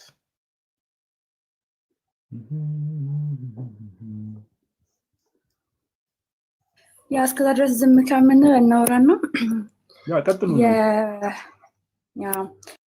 የሙሐመድ እኛ እውነተኛ ነብይ አይደለም የምንለው አንደኛ በአገላለጥ መጀመሪያ ጅማሬው ላይ ነው። እስልምና የሚመታውም እኛ ጥያቄ የምናነሳውን የሙሐመድን መገለጥ ላይ በጣም ጥያቄ ያለን ሙስሊሞች ግቡና ጥያቄያችንን እንደተቀበሉ እንፈልጋለን። መሐመድ እውነተኛ ነብይ አይደለም ሲባል ከአስቀድሞ ከነበሩት ነቢያቶች አመዛዝነን ነው። እውነተኛ ነብይ አይደለም። አስቀድሞም ጌታም ተናግሯል። በእርግጥ ሐሰተኞች ነቢያቶች እንደሚነሱ በዛ መካከል እሱም አንደኛ መሐመድ ነው። እንዲሁም ነቢያቶችም ተናግረዋል ማለት ነው። ሐዋርያትም ተናግረዋል። ጌታችን አምላካችን ኢየሱስ ክርስቶስም እንደዛ ተናግረዋል። ስለዚህ መሐመድ ከሐሰተኞች ነቢያቶች ነው የምንመድበው ማለት ነው። ምግባሩም እንዲሁም ደግሞ የተገለጠለትም ነገርም ያንን ስለሚያካትት ማለት ነው። ስለዚህ የመጀመሪያ ግልቱ ብትመለከቱ መሐመድ ጤነኝነት ያለበት ነገር አይደለም ማለት ጤነኝነት አስተምሮ ያለበት ይዞ አይደለም የመጣው። የመጀመሪያ ግልጠቱ አንብብ ይለዋል። እንግዲህ ተገልጠልኝ በአስቀድሞ በዋሻ ውስጥ ይመላለስ ነበር፣ ጸሎት ለማድረግ ይመላለስ ነበር። ያካል እንግዲህ ዋሻ ውስጥ ገብቶ ጸሎት ሲያደርግ አንድ ሰው ሚስቱ ምግብ ይዛለት ትመላለስ እንደነበረ ይናገራል። ሐዲሱ ሳሂህ ቡኻሪ 3 ላይ አለላችሁ እና እንግዲህ በዛው ላይ መገለጥ መጣልኝ ብሎ የተገለጠለትን አካል እንኳን አያውቅም መሐመድ ማለት ነው። እሱ የሚያሳወቀው ደግሞ ወረቃ የሚባል ሽማግሌ ያለ እሱ ነው እንግዲህ ናሙስ ነው የተገለጠለት ብሎ ያስቀበጠው እንጂ መሐመድ የተገለጠለትን አካል አያውቅም። እና ባላወቀበት እንዴት ነው የእውነት የዘላለም ህይወታችሁን የምታጡት? እሱ እንኳን የሚሄድበት እንኳን አያውቅም። እንዲሁም ደግሞ የተገለጠለትን አካል እንኳን አያውቅም። እና ዛሬ ላይ ደግሞ ልባችሁ ነፍታችሁ የተገለጠለት አካል ጅብሪል ነው ብላችሁ ልባችሁ እንዴት ነው ለዚህ ደንድኖ መልስ ለመስጠት የምትዘጋጁት? ምክንያቱም መሐመድ እንኳን ራሱ የተገለጠለትን አካል እኮ አያውቅም ነው። እና እንቀጥላለን። ምናልባት ካዘጋጀው መቀጠል ይችላል። ከዲሳ እሺ ቤትሻ ቲንክ ያው አይ ጋይስ የገቡም ስላልሆነ ለዛ ነው። እሺ ላምብ ሳሂ ሙስሊም 2372 ቢ ላይ እንዲህ ይላል አቡ ሁራይራ ሪፖርትድ አላስ ሜሴንጀር ሃቪንግ ሴድ ዛት ዘ ኤንጅል ኦፍ ዴይዝ ኬም ቱ ሞሴስ ኤንድ ሴድ ያው እንግዲህ የሞት መልአክ ወደ ሙሴ መጣ። ኦኬ አቡ ሁራይራ ነው ይሄንን ሪፖርት የሚያደርገው ያው መሐመድን ጠቅሶ ማለት ነው። ሞሴስ ፒስ ቢ አፖን ሂም ያው ሞሴስ እንግዲህ በእርሱ ላይ ሰላም ይሁንና ሙሴ ማለት ነው gave a blow at the eye of the angel of days and knocked it out ይላል። ኦኬ የሞትን መልአክ በቦክስ ብሎ አይኑን ማለት ነው አይኑን አሳበጠ ወይ ደግሞ ናካውት አደረገው ይላል። እንዴት ነው እሺ the angel ደግሞ ተረት መሆኑ እኮ ያስታውቃል። ከዛ መልአኩ the angel went back to Allah and said you sent me to your servant who does not like to die ኦኬ ወደ አገልጋይ ላከኝ መሞት ወደማይፈልግ አገልጋይ ይሏል። በቦክስ የተመታው አይኑ ያበጠው መልአክ ወደ ማይሄድ ወደ አላህ ሄደ። ከዛ አላህ restored his eye to its proper place ከዛ በኋላ አላህ ምን አረገ? ያ መልአክ እንግዲህ በቦክስ ሙሴ መልአኩን በቦክስ ብሎ አይኑን አሳብጦለት ነበረ። ወደ አላህ ሄዳል መልአኩ። ከዛ በኋላ አላህ ደግሞ ምን ይላል? አይኑን ይመልስለታል። ያ አይኑን ምን ወደ ቦታ ይመልስለታል ይላል። ኦኬ አላህ restored his eye አይኑን ፈወሰለት። የመልአኩን አይን በቦክስ ተመቶ ማለት ነው። and said go to my servant and say do you want life ከዛ ወደ አገልጋይ ወደ ሙሴ ተመለስና መኖር ነው የምትፈልገው ብለህ ጠይቀው። and in case you want life keep your hand on the body of the ox and you would live such number of years as the hair of your hand covers በሪ ያለ አይደል የበሪ ላይ ያለ ጸጉር እጅን እዛ ላይ ጫነና ከዛ እጅ ከቨር ባደረገው ብዛት የጸጉር ብዛት ያን ያክል ትኖራለህ። ከዛ ሙሴ ምን አለ? he Moses said what then ከዛስ በኋላ ብሎ ጠየቀ። he said then you would die whereupon he said then why not now ከዛ በኋላማ ትሞታለህ ብሎ ይመልስለታል። እንደዛ ከሆነማ ለምን አሁንስ ለምን አልሞትም ብሎ then he prayed Allah caused me to die close to the sacred land Allah's messenger said had I been near that place I would have shown his grave by the side of the path at the red mound እያለ ይናገራል። ኦኬ ከዛ በኋላ ሙሴ ይጸልያል ወደ አምላኩ ወደ አላህ ይጸልይና ምናምን ነገር እንደሞት አድርገኝ ብሎ ወደ አላህ ሲጸልይ እንመለከታለንና እንግዲህ አሁን ከዚህ በላይ እንደዚህ አይነት እስልምና ወይ እንደዚህ አይነት ተረተረቶች እልፍ አላፍ ናቸው። ኦኬ እልፍ አላፍ ተረተረቶች ናቸውና መልአክ በቦክስ ተመቶ አይኑ አብጦ ወደ አምላኩ ይሄዳል። ከዛ በኋላ አስቡት እንግዲህ እስልምና የነቢያቱ ሃይማኖት ነው ይሏቸዋል። እንግዲህ በብሉይ ኪዳን የነበረው ያህዌን አስቡት ጋይስ እንደዚህ አይነት ተረተረት በጌታ በቦክስ ተመቶ አይኑ አብጦ አምላኩ ይሄዳል። አምላኩ ደግሞ አይኑን ፈውሶለት የማን የመላኩ የመላእክት አይን እንኳን የመፈወስ አቅም የላቸውም እንዴ ጋይስ? አይን በእስልምና መላእክቶች አይናቸው ሲመቱ ራሱ በቦክስ ሲመቱ አላህ ነው የሚፈውስላቸው። ባይዘው በጣም ሼም ነው እውነት ለማውራት በጣም ሼም ነውና አንደርስታንድ እናደርጋለን ሙስሊሞች ባይዘው በእንደዚህ አይነት ነገሮች እንደምትሸማቀቁ ምናምን ነገር ግን አሁንም ይሄው በሩ ክፍት ነው እውነት ለማውራት ከእንደዚህ አይነት ተረተረቶች ራቁ በተቻለ መጠን። ኦኬ ከእንደዚህ አይነት ተረቶች ራቁ። ግን አትሊስት ነብያችሁ መሐመድ እንግዲህ እውነተኛ ነብይ ነው ብላችሁ የምታስቡ ከሆነ ገብታችሁ ዲፌንድ አድርጉ ፕሊዝ። መላእክት በእኛ በመጽሐፍ ቅዱሳችን እንግዲህ ሁሉ መዳን ይወርሱ ዘንድ ስላላቸው ለማገዝ የሚላኩ የሚያገለግሉ መናፍስት አይደሉም ተብሏል። እኛ መዳንን እንወርስ ዘንድ እኛን ለማገዝ የሚላኩ መናፍስት አገልጋይ ናቸው እንጂ በእኛ ጋር ሲመጡ በቦክስ የሚቀጠቀጡ አይደሉም። እሱ ብቻ አይደለም ባይዘው ሙሳ እኮ በጣም ቦክስ አይምሰል ቦክሱ ሰሂህ ቡኻሪ 278 ላይ ካያችሁ አቡ ሁረይራ እንደዘገበው የአላህ መልእክተኛ እንዲያሉ የእስራኤል ልጆች ገላቸውን ሲታጠቡ ራቁታቸውን እርስ በርሳቸው ይተያዩ ነበር። ነብዩ ሙሳ ግን ብቻውን ነበር የሚታጠበው። እንግዲህ ወንዝ ሄደው ሲታጠቡ እየተያዩ ነበር የሚታጠቡትና ነብዩ ሙሳ ግን ብቻውን ነበር የሚታጠበው።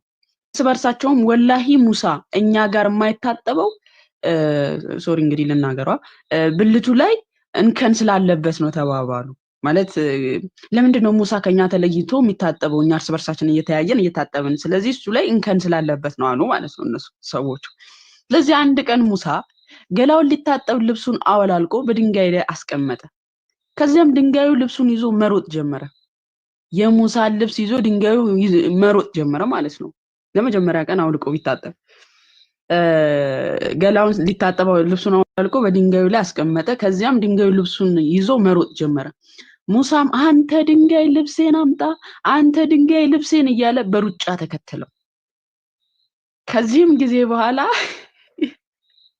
የምሬን አሳያቸው ከፈለክ ሳይል ቡኻሪ 278 ላይ አንተ ድንጋይ ልብሴን፣ አንተ ድንጋይ ልብሴን እያለ በሩጫ ተከተለው። ከዚህም ጊዜ የእስራኤል ህዝቦች አይተው ወላሂ ሙሳ በሰውነቱ ላይ ምንም የለም አሉ። ሙሳም ልብሱን መልሶ በመውሰድ ድንጋዩን መምታት ጀመረ። አቡ ሁረይራ እንደዚህ አለ፣ ወላሂ ከዛ ከባድ ድንጋይ የተነሳ 6 ወይም 7 ምልክቶች ይታያሉ። ድንጋዩ ላይ ምልክት እንትን አለ ማለት ነው። ድንጋዩ ጠባሳ ሆነበት የሙሳ ቦክስ። እኛ አሁን በፈጣሪ ስም አላምንሽም ማማዬ፣ የሆነ ካርቶን ፊልም ምናምን ነገር እያየሽ ነገርሽን አይገርምሽ? ይሄማ አዲስ አይደለም። 278 ነው ያልሽኛል። ቆይ ላብብላቸው ማማዬን እንትን እንዳይሏት 278 አል ቡኻሪ እኔ ድንጋዮቹ ነው አንተሽ ያሰብኳቸው። አንተሽ አይሴጅ ምናምን ፊልም በፊት እዚህ ይላል አኒሜሽኖቹ። እሱ ትዝ ብሎኝ እኮ ነው አኒሜሽን ፊልም ያልኳት።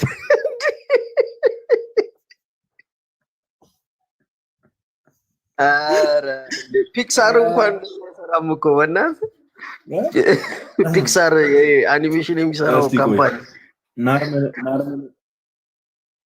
ናርመን የምትባይ ልጅ ስቤሻለሁ። እስቲ ለምን ሙስሊም ነሽ? እስቲ ገብተሽ አስረጅነታችን ማማይን ከምትሰርቢያ ኮሜንት ላይ ምን አልከኝ አንተሽ? ቆይ ፒክሳርን አወቅኩ አይደለ? እና አይሲጂን ነው የሚሰራቸው ካምፓኒ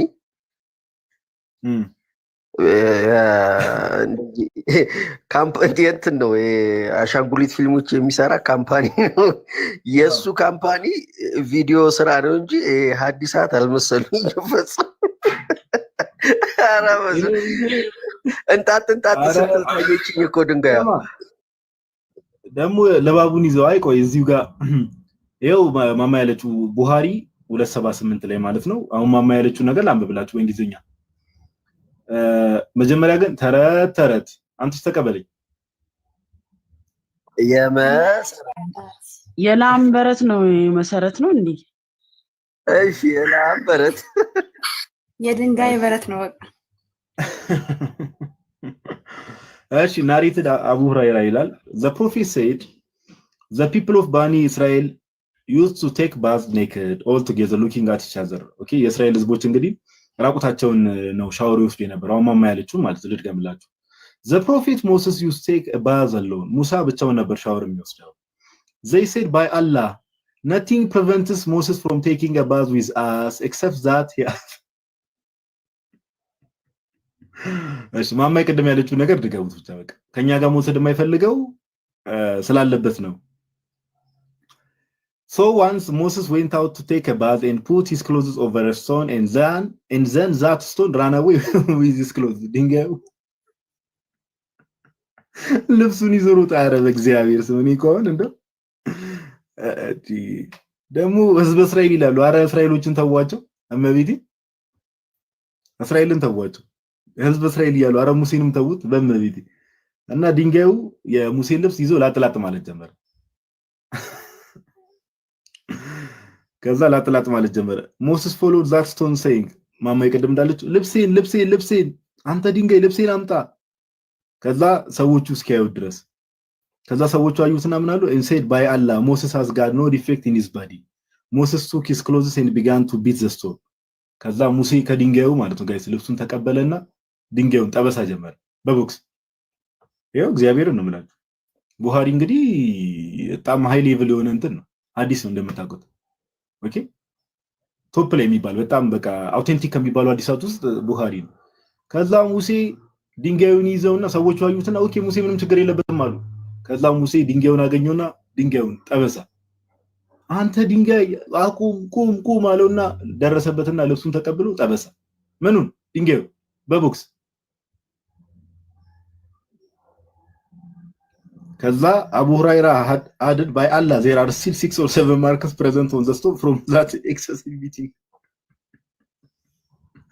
ሙሳ ድንጋዩን በጣም ከመምታቱ የተነሳ ጋይስ እዛ ድንጋይ ላይ 6 ነው 7 ጠባሳ ራሱ ነበር ሆኖበታል ድንጋዩ ላይ ማለት ነው። እኔ አሁን እንደው ጌታ ኢየሱስ ክርስቶስ እመቤቴን እምነት አልባ ብትሆኑ ይሻላል። እኔ እንደዚህ አይነት ፈይዘው እስልምናው ላይ ጋይስ እኔ በሰማ አሁን እኔ እስልምናው ላይ ዲቴል ሆነ የጠለቀ ኖሌጅ የለኝም፣ ግን ደግሞ ጎበዝ የሆኑ ያጠኑ ክርስቲያን ወንድሞች እናቶች አሉ። በሰቡ ደግሞ ዝግንን ነው የሚላችሁ ጌታ ኢየሱስ ክርስቶስ ዝግንን ማለት ነው። እና ድንጋዩ ብቻ ያሳዝናል። ግን ድንጋዩ ልብሱን ይዞ ሮጠ። ከዛ በኋላ ድንጋዩ ተጠበሰ። ሙሳ ጠባሽው በቃ ይፈሳፈሳል። መልአክ አይምር የሞት መልአክ አይቀረው ምን አይቀረው በቦክስ አይን ያሳብጣል። ድንጋይ አይቀረው በቦክስ አይን ያሳብጣልና ናርመን እስኪ ግቢ በፍቅር እናውራሽ። እውነት ለማውራት ነው። እስኪ ግቢ የምትሰሚው ነገር እሽታችሁን እሺ ችግር የለም አትስሚ። እና የምትሰሚያቸው ነገሮች እስቲ አስቢያቸው ከእንደዚህ አይነት ተረተረቶች ፕሊዝ። ለናርመን አንድ ሐዲስ አንብብላት ሱናን ኢብኑ ማጃ 1853ን እስቲ እስልምና ወደ እስልምና ሄደች ናት ነው ያልከው? አይ ዶንት ኖ እስቲ 1853ን እስቲ ኦኬ አይ አንብባት እሱን ሐዲስ ተስማው ታብታብ እያደረገች ሱናን ኢብኑ ማጃ 1853 እኔ ራስ ቆይ ያሁን የቡኻሪ ንገሪኝ ስክሪንሾት እያደረኩ እያስኳቸው ነው ለራስ ይፈልጋቸዋለሁ 278 አልኩ አንዴ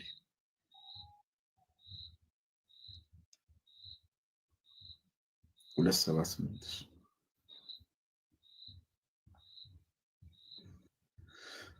ስሟ ናርመን ነው። ሙሳ ቢያገኝሽ ናርመን አንቺንም አይ ለናርመንም የሚያስፈልግ ሐዲስ አንብብላት ሱናን ኢብኑ ማጃ 1853 ኧረ አይደለም ለሷ የሚያስፈልጋት ሳይሆን ማማ ሙሳ ቢያገኛት እሷ ራሱ ወይዬ ነው የሚላት። ሙሳ በጣም ተደባዳቢ ነው። መልአክ አይቀረው ድንጋይ አይቀር ሁሉንም ነው የሚደበደበው። ደሙ ብቻ አይደለም ስርዝ ድልዝ የሚያደርግሽ ሙሳ ራሱ ይሄንን ድንጋይ ፈላጭ ቦክሰኛማ ኮብልስቶን ሰራተኛ ነው ማለት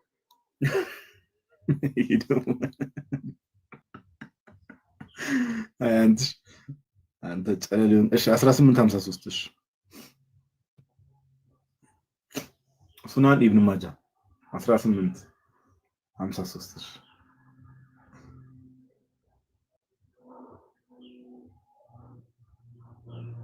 እንትን የሚለው ነው አብዱላህ ቢን አቡ አውፋ ሰይድ ብሎ የሚጀምረው ነው። እሺ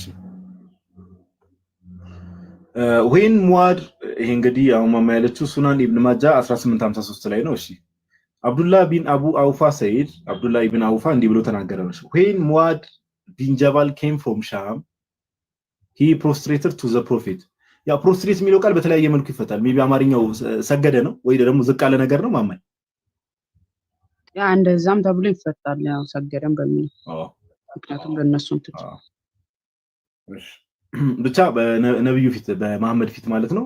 who said what is this o Muad he said I went to Sham and saw them prostrating to their bishop and perchance and I wanted to do that for you okay እነዛ እንግዲህ ሻም እንግዲህ አላውቅም እዚህ ጋር የትኞቹ እንደሆነ አላውቅም። ብቻ ለቢሾፖቻቸው ለጳጳሳቶቻቸው ላይክ ፕሮስትሬት ሲያደርጉ ጎንበስ ብለው ክብር ሲሰጣየውና እኔም ደግሞ ለአንተ መጥቼ እንደዛ ማድረግ ፈለኩ ይለዋል ለመሐመድ the messenger of Allah said do not do that if I were to command anyone to prostrate to anyone other than Allah I would have commanded women to prostrate to their husbands ይላል። ኦኬ እንደዚህ አታድርገ እኔ ሰውን ባዝ ኖሮ ኦኬ ወይ ደግሞ ጎንበስ ብሎ መስገድን ወይ ደግሞ ክብር መስጠትን ባዝ ኖሮ ከአላህ ውጭ ለሌላ አካል እንዲደረግ በፈቅድ ኖሮ I would have commanded women ሴቶችን አዛቸዋለሁ ለባሎቻቸው እንዲሰግዱ ኦኬ ለምን ለባሎቻቸው እንዲሰግዱ by the one in whose hand is the soul of Muhammad ይላል።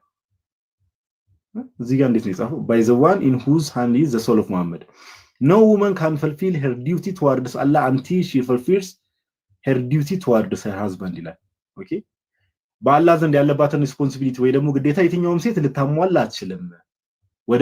ወደ ባሏ ያለባትን ግዴታ መወጣት ካልቻለችልና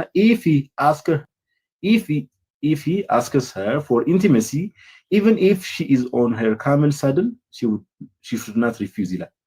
ይሄን ካምል ሳድል የሚለውን አምናሹር በአማርኛ ሲተረጎም ግን ምንድነው ያው ወንዱ ግብረ ስጋ ግንኙነት ከጠየቃት እስቲ በአማርኛው እንትን በይ ማማይ ካምል ሳድል ያው እሱ ግብረ ስጋ ግንኙነት ከፈለጋት በመጀመሪያ ስግደቱን እሱ በሷ ላይ ካለው ግዝፈት የተነሳ ነው እንድትሰግድለት አደርጋት ነበር ለማለት የፈለገው።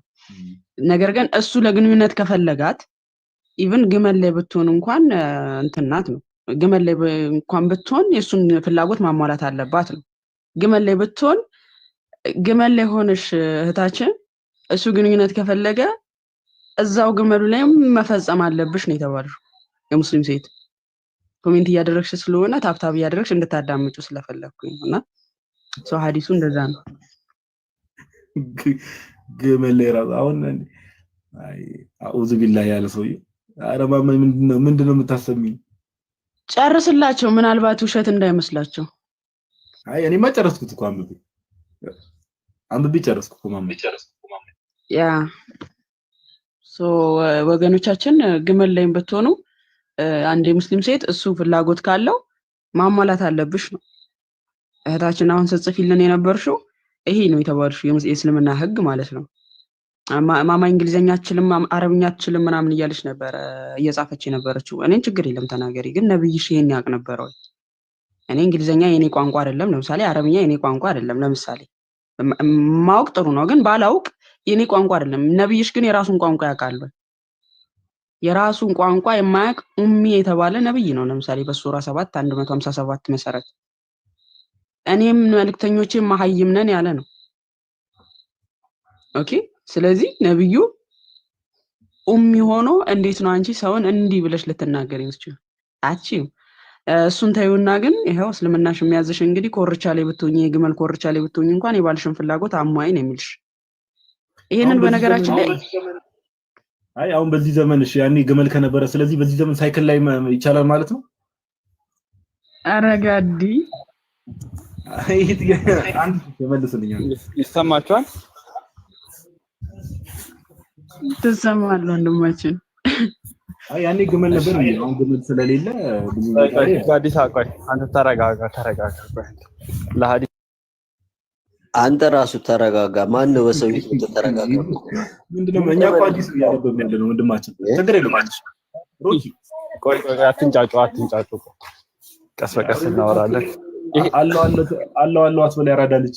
እሺ ፒስ ያራዳልች ነው። ይሄን አዲስ ያመጣችሁ ማማዬ ናታ? እኔ ነኝ ያመጣሁት። እሺ ማማዬ አብራራችሁ። ሚዩትሽን እስቲ አንሻንት ከኔ ጋር ታወራለህ። ለምን ከማማዬ ጋር ልጅ አትሁን እስቲ በእናትህ። ማናንተ ጀምር ገብተህ እኛ ቤት ገብተህ ማማዬን ሚዩትሽን አንሺ የምትላት ማማዬ በጣም የምወዳት ክርስቲያን እህቴ ናትና ማናንተ ሲጀምር ከኔ ጋር አውራ። አሁን እንደ ጀግና እየጨፈረች አልነበር? እያሽቋለጣችሁላት አልነበር እንዴ? ከኔ ጋር አውራ ትግል እሱ ተናሻልኳት። እውነቱን ነው ለካ ሳላኝ ማስረጃ እንጂ ሽጉጥ እያልመጣም ወንድማችን ምንድነው ያዙ ልቀቁኝ የምትለው? ቀበቶ ታጥቀ የለ እንዴ? ተረጋጋ እንጂ ዴ አራኔ ካንቺ ጋር ነው ማውራት ፈልገው። እኮ ተረጋጋ። ከሴት ጋር ስታወራ ያዙ ልቀቁኝ አትፎክራ። ወንድ ላይ ነው እንደሱ የሚፎክረው፣ ሴት ላይ አይደለም እኮ ይኸው አወጣልህ እኮ ምን ፈልገህ ነው? እሺ አዲሱን በምንኛ ተረድተሽው ነው ጥያቄ? እንደና እንግሊዘኛ ተረድተሽው ነው? ወዲህ ሃይ ሌቭል ነው እና ቀይለ እንዴት ተረዳሽው? እስቲ በጃፓንኛ ተረድቼው ነውና ልትመልስ ነው የገባኸው ወይስ እንግሊዘኛ ታነቢያለሽ ወይስ አማርኛ ታነቢያለሽ የሚለው ልጠይቀኝ ነው የገባኸው? ኧረ አይደለም ማማይ አይ አንቺ አማርኛ እንኳን ባስተርጓሚ የምታይ ሴትዮ እንዴት ነው የተረዳሽው ነው? ኦኬ ይሰማል? አዎ መሐመድ ማንበብ ይችል ነበር? አይችልም። እሱ ግን መለኮታዊ ነው። ነብይ ማንበብ ያልቻለውን ነገር ምንድነው እዚህ መተህ የምትንጫጫብን? ወንድማችን ነብይን መጀመሪያ ማንበብ አስተምረው። አይ ጋዲሳ ባይ ዘ ዌይ ይሄኛው ተአምር ነው ብታውቁ። እሺ ያው ትንሽ የእውቀት ችግር አለባችሁ። መሀይምነት ነው ተአምሩ። ማማ ያንቺ እውቀት የለሽም እባክሽ። ከአንቺ ጋር አላወራም። እኔ ተአምር ሰጠኝ አላህ ተአምር ሰጠኝ። አለማንበብን ተአምር አድርጎ ሰጠኝ፣ ገለጠልኝ በመላእክ አማካኝነት። ሐዲሱን እንዳነብ ከሁለተኛ ክፍል ማቋረጥ ነው እንጂ ሐዲሱን እንዳነብ በመላእክት አማካኝነት ተአምር ተሰጠኝ። ኧረ ተይው በእናትህ። መልስ ያላችሁ ሙስሊሞች ገና ሌላ ሐዲስ እናነባለን። ባይዘው ብዙ ሐዲሶች አብረን እናነባለን። ኦኬ መልስ ያላችሁ ሰዎች ግቡ። ዝም ብላችሁ ማማዬ እንዲህ ናት እንዲህ ማንበብ አትችልም ምን አትችልም። እኔ አሁን አንዱን ብከፍትልህ አንተ አንድ አታነብ ጭስ እና እባካችሁ መልሱ ላይ ትኩረት እናድርግ። ሰዓታችንን እንጠቀምበት። ኦኬ ሰዓታችንን እንጠቀምበት። ገስት ላይ ሙስሊሞች አሉ ብሏልና አስገባቸው። ጓንም ደግሞ አስገባኝ ያለ ነው መረጃ ይከሳል። ሰላም እንዴት ናችሁ? እንትን አካውንታቸው ውስጥ ገብቻ ያለው ክርስቲያኖች ናቸው። አይ ዶንት ቲንክ ያለ አይመስለኝም። እኔ አሁን ቀርብሳችሁ ይካርግ ያለው ሰር ክርስቲያኖች ናቸው ሙስሊሙን እያሉ ገስት ለመግባት ብቻ። ስለዚህ ታዩ። እሺ ቤት ጓን አስገባው። ሰላም ነው እንዴት ናችሁ? እሺ ሰላም ወንድማችን እንዴት ነው? እግዚአብሔር ይመስገን ሰላም ነው አለን። ደህና አለን ሙስሊም ነህ? አይ አይደለም ማለት እንትን በጣም 30 ቀኝ መንገድ ላይ እየሄድኩ ነው። ለኤርፎን እየሰማው ስለነበረ ይቅርታ። ግን አሁን ሙስሊምን የምንፈልገውና ሙስሊሞች ጋር እናወራለን ከይቅርታ ጋር። ያው ስለሌሉ ብለን ብዬ ነው። እሱማ ገባኝ። ባይሆኑም ችግር የለውም። በቃ ከሙስሊሞች ጋር እናወራለን ከይቅርታ ጋር። እሺ እሺ ኦኬ እሺ። ለሚነሱ ሐሳብ እንግዲህ መልስ ያላችሁ ሰዎች ገብታችሁ ማውራት ትችላላችሁ። መሐመድ እውነተኛ ነብይ ነው በሚል እሺ ጓ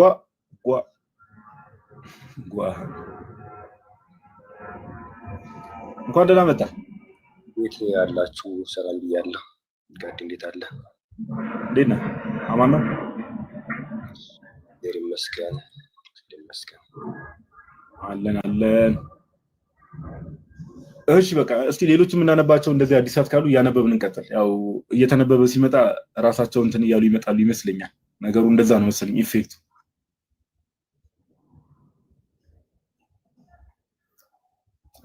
እሺ መቀጠል ትችላላችሁ። ጓም ኦር ኤፌሶንም ሌላ የምታነቧቸው ነገሮች ከማምር ጋር በተገናኘ መስማት ያለብን ነገሮች ካሉ ይተንጎይ እንትን ጋዲ በዚህ አጋጣሚ አንዳንድ ፌሚኒሞች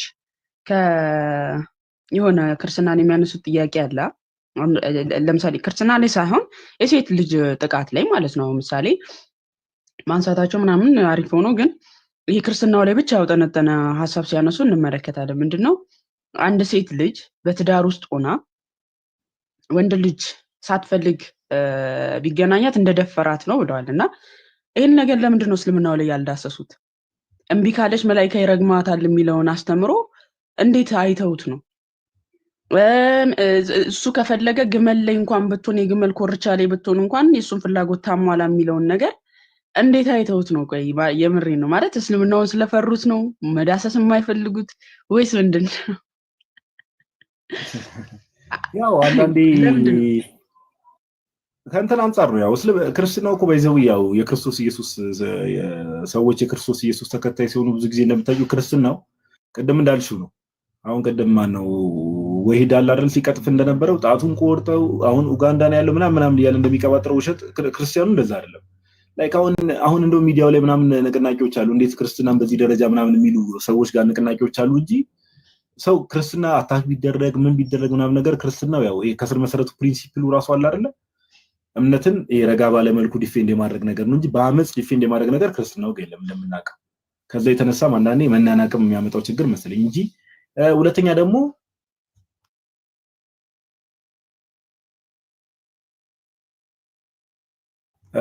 ሁለተኛ ደግሞ ያለማወቅም ይሆናል የእውቀት ማነስም ሊሆን ይችላል። ከዛ ባለፈ ደግሞ ያው ብዙ ሰዎች አሁን እስልምና ላይ የሆነ ነገር ካነሱ ኦር የሆነ ነገር ሚዲያ ላይ እንደዚህ ትላልቅ ሚዲያዎች ላይ የሆነ ነገር ቢናገሩ የሆነ ነገር ያጋጥመናል ብሎ የመፍራት ነገር አለ። ክርስትናው ላይ ግን ምንም ቢናገሩ ማንም ምንም አያደርገንም የሚል አይነት ማይንድ ሴት አለ። ኦፍ ኮርስ ክርስትናው ራሱ እኛ ሰዎችን ማረድ ሆነ መግደል ምናምን የሚባል ነገር ጌታችን ኢየሱስ ክርስቶስ በፕሪንሲፕል ደረጃ ራሱ ሰዎችን ቀኝን ለሚመታ ግራ ስጥ መዋደድንና ነገሮችን በፍቅር ማድረግ ነው ጌታችን ኢየሱስ ያስተማረን። ግን በዛኛው ሳይድ ያለው ነገር ስንመለከት ደግሞ የምናውቀው ነገር ያለ ነው። ኦኬ በምን መልኩ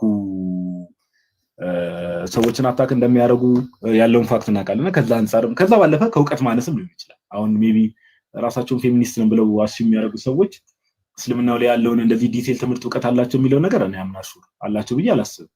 ቢኖራቸውም ካላቸውም ደግሞ እንዳልኩሽ ይህን ነገር የመፍራት ነገር ይኖራል። ያው እንዳልኩሽ ከሴኩሪቲ አንፃር ማለት ነው። እና እንደዛ ይመስለኛል ማማይ። ያ እሱ ከተነሳ ግን ጠቅላላ ሙስሊም ወንድ ደፋሪ ነው የሚለውን ያስይዛል ማለት ነው። ምክንያቱም እምቢ ካለች በመላይካ ሲያስረግማት አድሮ ይሄ ደፍሯል እንጂ በትክክል። እሺ የገባ ሙስሊም አለ። ኦኬ እሺ ኤምቢሲ 3 እንደ ፕሮፋይል አለ እንዴ ዛሬ? ኤምቢሲ 3 ቻናሉ ራሱ አለ። እሺ እንኳን ዶት ሰላም ነው። እንዴት ነው እንደማለት? ሰላም ነው ጋዲስ አለን ይመስላል። ሁሉ ሰላም። እንትን ሐዲሱን እንድታሳየኝ ፈልጌ ነበር። አዎ የትኛው? የገመሉን ነው? አዎ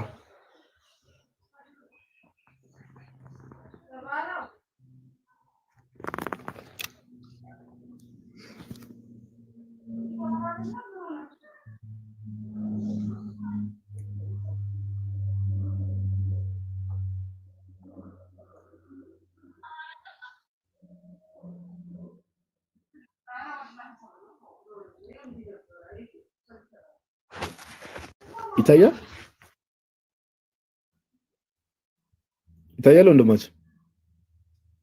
አዎ ይታያል።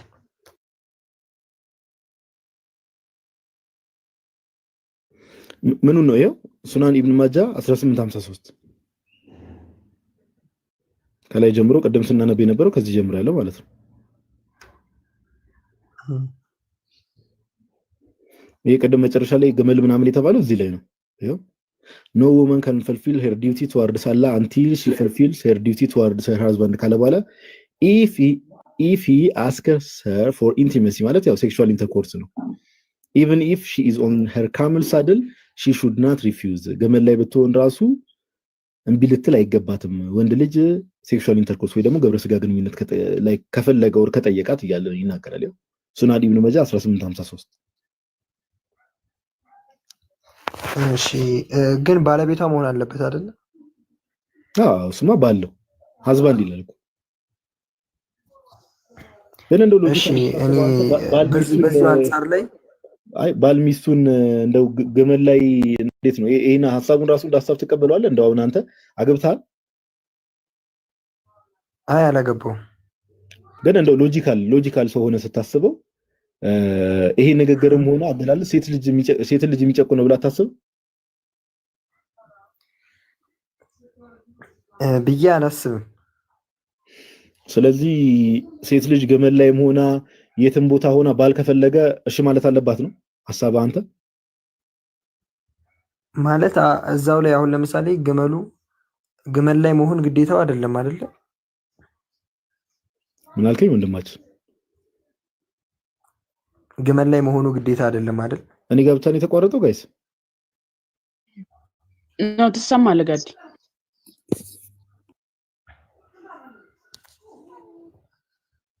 ጋዲ ያንተ ነው የተቋረጠው። ማማይ ቦታ ሊቀይርላት ፈልገው ነው መሰለኝ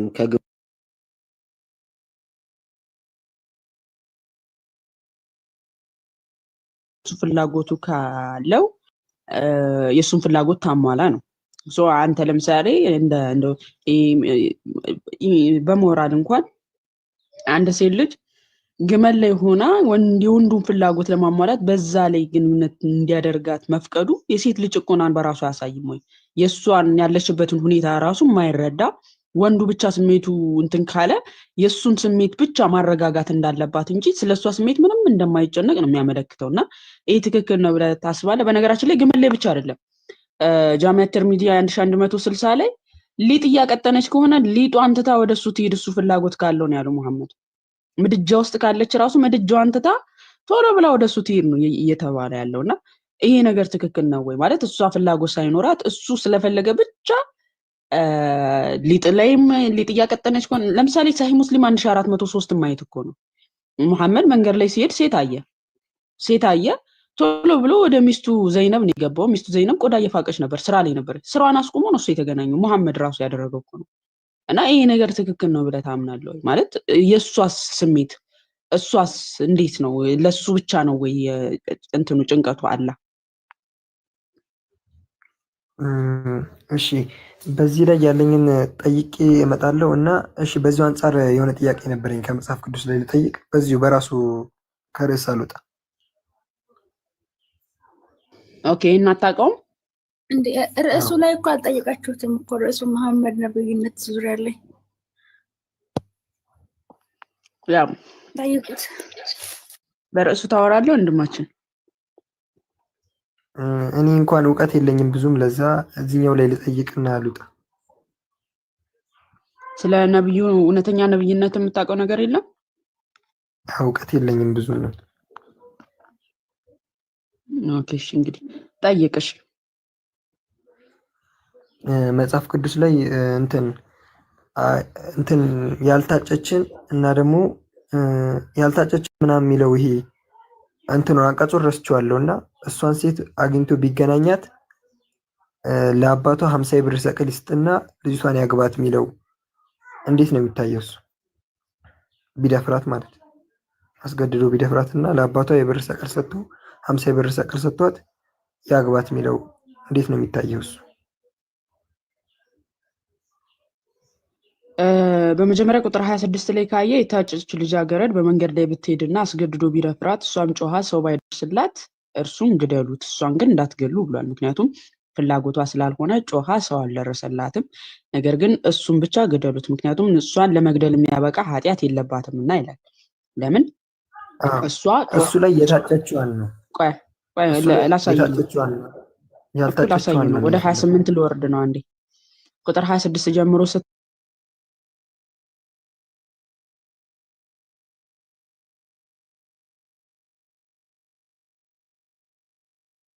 ሰው ባይደርስላት እሱም ብቻ ግደሉት፣ እሷን ግን ተዋት፣ ለመግደል የሚያበቃ ኃጢአት የለባትምና ብሏል። ቁጥር 28 ላይ ያልታጨች ልጃገረድን ወስዶ ቢገናኛት ጮሃ ምናምን አይልም። ኦኬ ወስዶ ቢገናኝ ያቺኛዋ ሴት ያለ ፍላጎቷ እንደሆነ ግልጽ ነው። ወስዶ ቢገናኛት እና ሊተዋት አይችልም ነው እንትን ብሏታልና ነክቷታልና ያ ሰው ግዴታው ነው ያቺን ሴት ማግባት ማለት ነው። እሷ ፈልጋው ለምሳሌ እሷ ልትፈልገው ትችላለች። ከነካት ያቺ ሴት ሌላ ወንድ ጋር ተፈላጊነት እንደማይኖራት ግልጽ ነው። ስለዚህ ያቺ ሴት ከነካት ጋር ነው ማለት ነው የምትኖረው። እሷ ፈልጋው እሱ ምንም አይነት አማራጭ የለውም ነው ሐሳቡ። 50 ብር ስቅል በዘመኑ እንግዲህ የነሱ ምንዛሬ ይታወቃል እኮ ለም ወስዶ ቢገናኛት ብቻ ነው። ወስዶ የሚገናኛት በምንድን ነው የሚለውን ነገር ደግሞ ከቁጥር 26 ባለው ጋር ታነጻጽረዋል። በፍላጎቷ ነው ወይስ በማታለል ነው? በእንደዚህ አይነት ማለት ነው። አንድ ቦታ ትርጓሜውንም ማሳየት ይቻላል ባይዘው። ስለዚህ ምንድነው እሱ ገንዘብ ከፍሎ ለቤተሰብ ገንዘብ ይከፍላል፣ ከሱ ጋር ደግሞ ትኖራለች ነው። እሱ ያችን ሴት ነክቶ ወደ ሌላ ሴት መሄድ አይችልም ነው። ግዳጁ እሱ ላይ ነው የሚያውጠነጥነው። ኦኬ አሁን አንቺ ከየትኛው ጋር እያያሻት ነው? ቁጥር 26 ጋር ካለችው ጋር። ቁጥር 26 ላይ ያለችዋ በመጀመሪያም ደረጃ እሷ የታጨች የሆነች ሴትን ነው የሚለው አይደለ? አዎ የታጨች ሴት ጮሃለች። አዎ እሷ የታጨች ስለመደፈሯ እንጂ ስለታጨች ስላልታጨች አይደለም። አይ ቆይ እንዴት ነው ማገናኛቸው? እስቲ እንዴት ነው ማገናኛቸው? ማገናኛቸውን አብረን እሺ፣ ስለታጨች ስላልታጨች ቢሆን ኖሮ የታጨችዋን ብሎ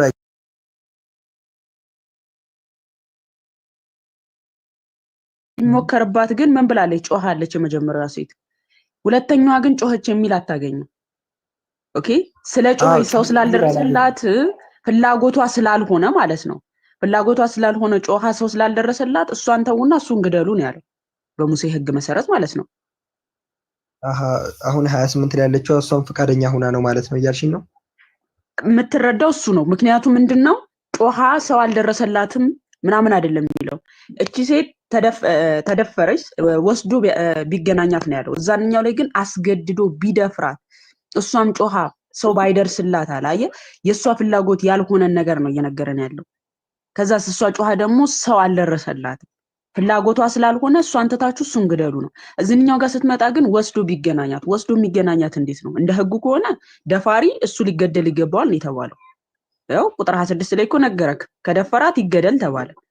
እሷ ሳትፈልግ ስለሆነ ህጉን እዛው ጋር ነገረ። ግን እዚህ ጋር ስትመለከት ምንድነው ወስዶ ቢገናኛት ወስዶ የሚገናኛት እንዴት ነው? ጮሃ ሰው ስላልደረሰላት ይላል እንደ ቁጥር 26 አይልም። ስለዚህ ከምን አንጻር ነው የሚለውን እዛው አውዱ ላይ ደግሞ መረዳት እንችላለን ማለት ነው። ከቁጥር 26ኛው ጋር ካለችው ሴት ጋር ማነጻጸር ነው ማለት ነው። አንድምታው ትርጓሜ እንደዚህ ይላል። ትርጓሜ ላይ ወንድማችን ማማይ በቃ ለክርክር እኮ አይደለም ማለት ጥያቄ ጠይቃል፣ ትክክለኛ መልሱን ሰጥታለች። በቃ ግዴታ እንትን ማለት የለብህም። ግልጽ ነው። በቃ አውዱ ኮንቴክስቱ ጠብቆ ነው የሚፈታው ከላይና ከታች ያለው። ኦኬ ለክርክር አይደለም። ጥያቄ አለ ብላል። ጥያቄው ኦልሬዲ ተመልሶላል። በቃ በእስልምና ግን የደፈረ እንዴት እንደሚቀጣ ላሳየን። አንገቷን ወደ እንትን ውስጥ ቀብሮ እንዴት እንደሚቀጣ ታውቃለህ? ያመነዘረች ሴት እሺ፣ አመንዝራለች። ኦኬ አመንዝራለች ለማለት ምን አይነት ምስክር መምጣት አለበት በእስልምናው? ለምሳሌ ይሄ ሰው አንድ ሰው ሊሆን ይችላል ያያት ቶሎ ብሎ ህጉ ይሰጠዋል አይደለ? በእስልምናውስ ለምሳሌ ስታመነዝር ከተያዘች አንድ ሴት ምስክሩ እንዴት ነው?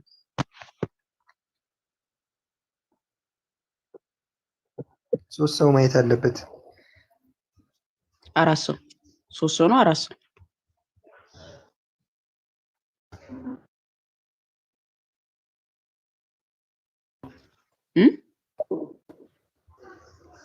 ሶስት ሰው በስነ ስርዓት በግልጽ ማየት አለበት። አንዷን ለምን ቀነስካት? አራት ነው የሚለው። አራቱ እንዴት ነው የሚያዩት? ለምሳሌ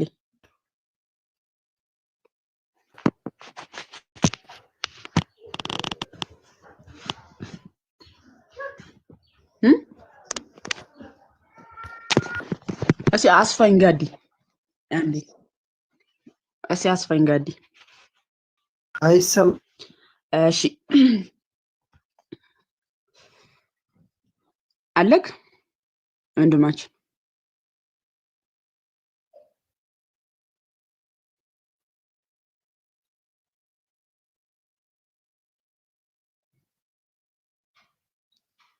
አለክ ሚት አርጓ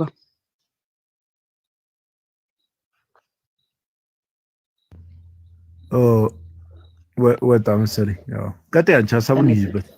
እንዲህ ቀጥ ያላለም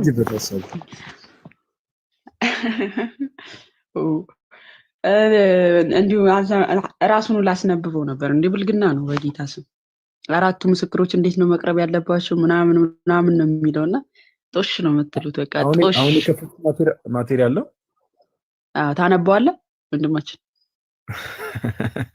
አንቺ ለማንበብ የተሳቀቅሽውን እኔ ምን ቤት ነው የማነበው? እስቲ እንየው ግን አይ እንየው ማስረጃ እውቀት ስለሆነ እንየው። ታች ያላችሁ ሰዎች አይ ወንድማችን እንየው ብቻ አይደለም ማለት ህዝቡ መረዳት ስለሚፈልግ ታነብላችኋለህ። ይሄው አማርኛ እኮ ነው ሁሉም ያንብብ። ራሱ ምንድነው አማርኛ ማንበብ የማይችል ሰው አለ? ምንድነው አንቺ ልጅ? እሺ በዚህ ዘመን ድምጻቸው አይሰማም። አንቺ አዝግ ሴት። እሺ እንዴ ጓ ያንብበው። ይሄው ጓ አንብብልን። እስካሁን ድምፁን አላሰማንም እንደው እኔ ቶንሲል ነገር ያዝ አድርጎኛል። ግን ምንድነው ግመል ጋር መገናኘትና መደፋፈር ማን ነው አንድ ሰው እንደዚህ ቢገናኛት የሚለው ሐሳብ በምንድነው የሚገናኘው? ሐሳብ ዲስተርብ ለማድረግ ካልሆነ በስተቀር ታይትል ሽፍት ለማድረግ ካልሆነ በስተቀር እንዲህ ብለው የሚመጡ ልጆች አብዛኞቹ ማጆሪቲው እንደ ጥቂት ካልሆነ በስተቀር ሐሳብ ዲስተርብ ለማድረግ ነው የሚመጡት። እና እሺ ለማንኛውም አንብቢውና ወደ ታይትላችን እንመለስ። አይ ቲንክ ጥሩ ታይትል ስለሆነ ማለት ነው። ኧረ አንተ አንብበው ጓ እንዴ! አንተ ደግሞ በጣም በሙድ ታስቀይስልህ እንዴ! አንብበው እንጂ ወይስ ኤፌሶን ያነባለሁ ብላለች። በቃ እሺ አንብቢ ቤትሻ። እህታችን ሴት ነሽ። እህታችን ስትገድበኝ ተመልከቱ። እኔ ወንድ ነኝ አልኩኝ። ላንብብ ነው ያልኩት። እዚህ ጋር የሚናገር እኮ ምንም እኮ ብልግና የለውም እኮ ጽሑፉ ላይ መጠያቂ ተብሎ የተቀምጠው ላይ መልሱ ላይ እንነት ከሆነ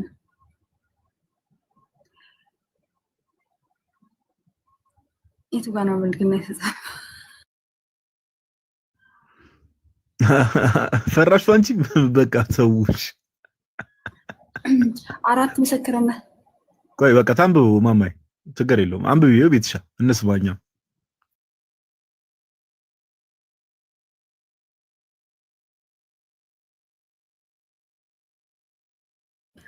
እሺ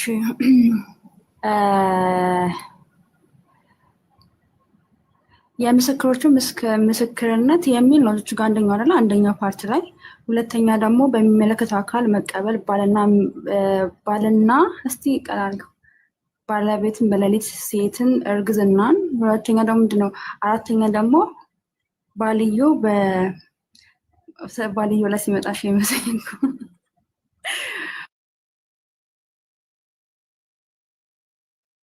እኔው ላቦካከው እንዴ ክፈቱልኝ እኔ አቦካከው ነው እሺ አረ ምንድነው የምታደርጉት አይ ሐሳቡ ወጠር ያለ ሐሳቡ ምንድነው ግን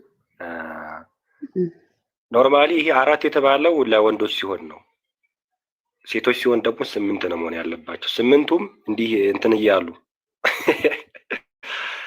እያሉ ማየት አለባቸው ሊትራሊ ማለት ነው መርፌና ክር ሆነው እንደዚህ ሲሉ ማየት አለባቸው ማለት ነው አቦካከውት ይሄው ቪዲዮ ዘግተውብኝ ነው እንጂ አነቡ ነበር ባይዘው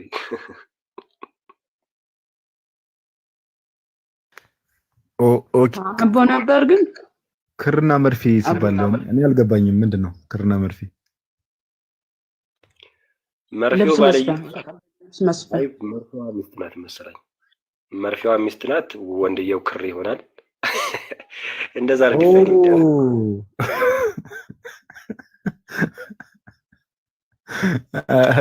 ክርና መርፌ እንኳን ፎጣ ለብሰው ወይ ብርድ ልብስ ለብሰው አብረው ቢተኙ እንኳን እንትን አይባልም አይፈረድም ተኝተው እያዩአቸው ወደ አልጋ ቤት እየገቡ እያዩአቸው ምናምን እንዲህ መርፌና ክር ካልሆኑ ወይ ደግሞ ጀስት ብልቱን ከብልቷ ሲከት ካላየ እንደዛ ነገር ካልሆነ ምስክርነቱ ወበከንቱ ነው ማለት ነው ወይ ደግሞ አይፈረድም ሴቶች ሲሆኑ ደግሞ ሴቶች አራት ቢሆነው አራት ነው ቢመሰክሩ ሴቶች አይተው ማለት ነው አራት ሴቶች ቢመሰክሩ ጥቅም የለውም 8 መሆን አለባቸው ምክንያቱም የአንድ ወንድ ምስክርነት ከስንት ሴት ምስክርነት እኩል ነው ከሁለት ሴት ምስክርነት እኩል ነው ስለዚህ 8 ሰዎች መርፌና ክር ሲሆኑ ወይም ሲያስገባ ማየት አለባቸው ታሳይ እንደዛ ነው እኔ ኦኬ ጥያቄ ነበርኝ ግን እሺ በቃ አሁን 600 ምናምን ሰው ስላለ ፊት ለፊት መጠይቅ የሚደብር ነው አይ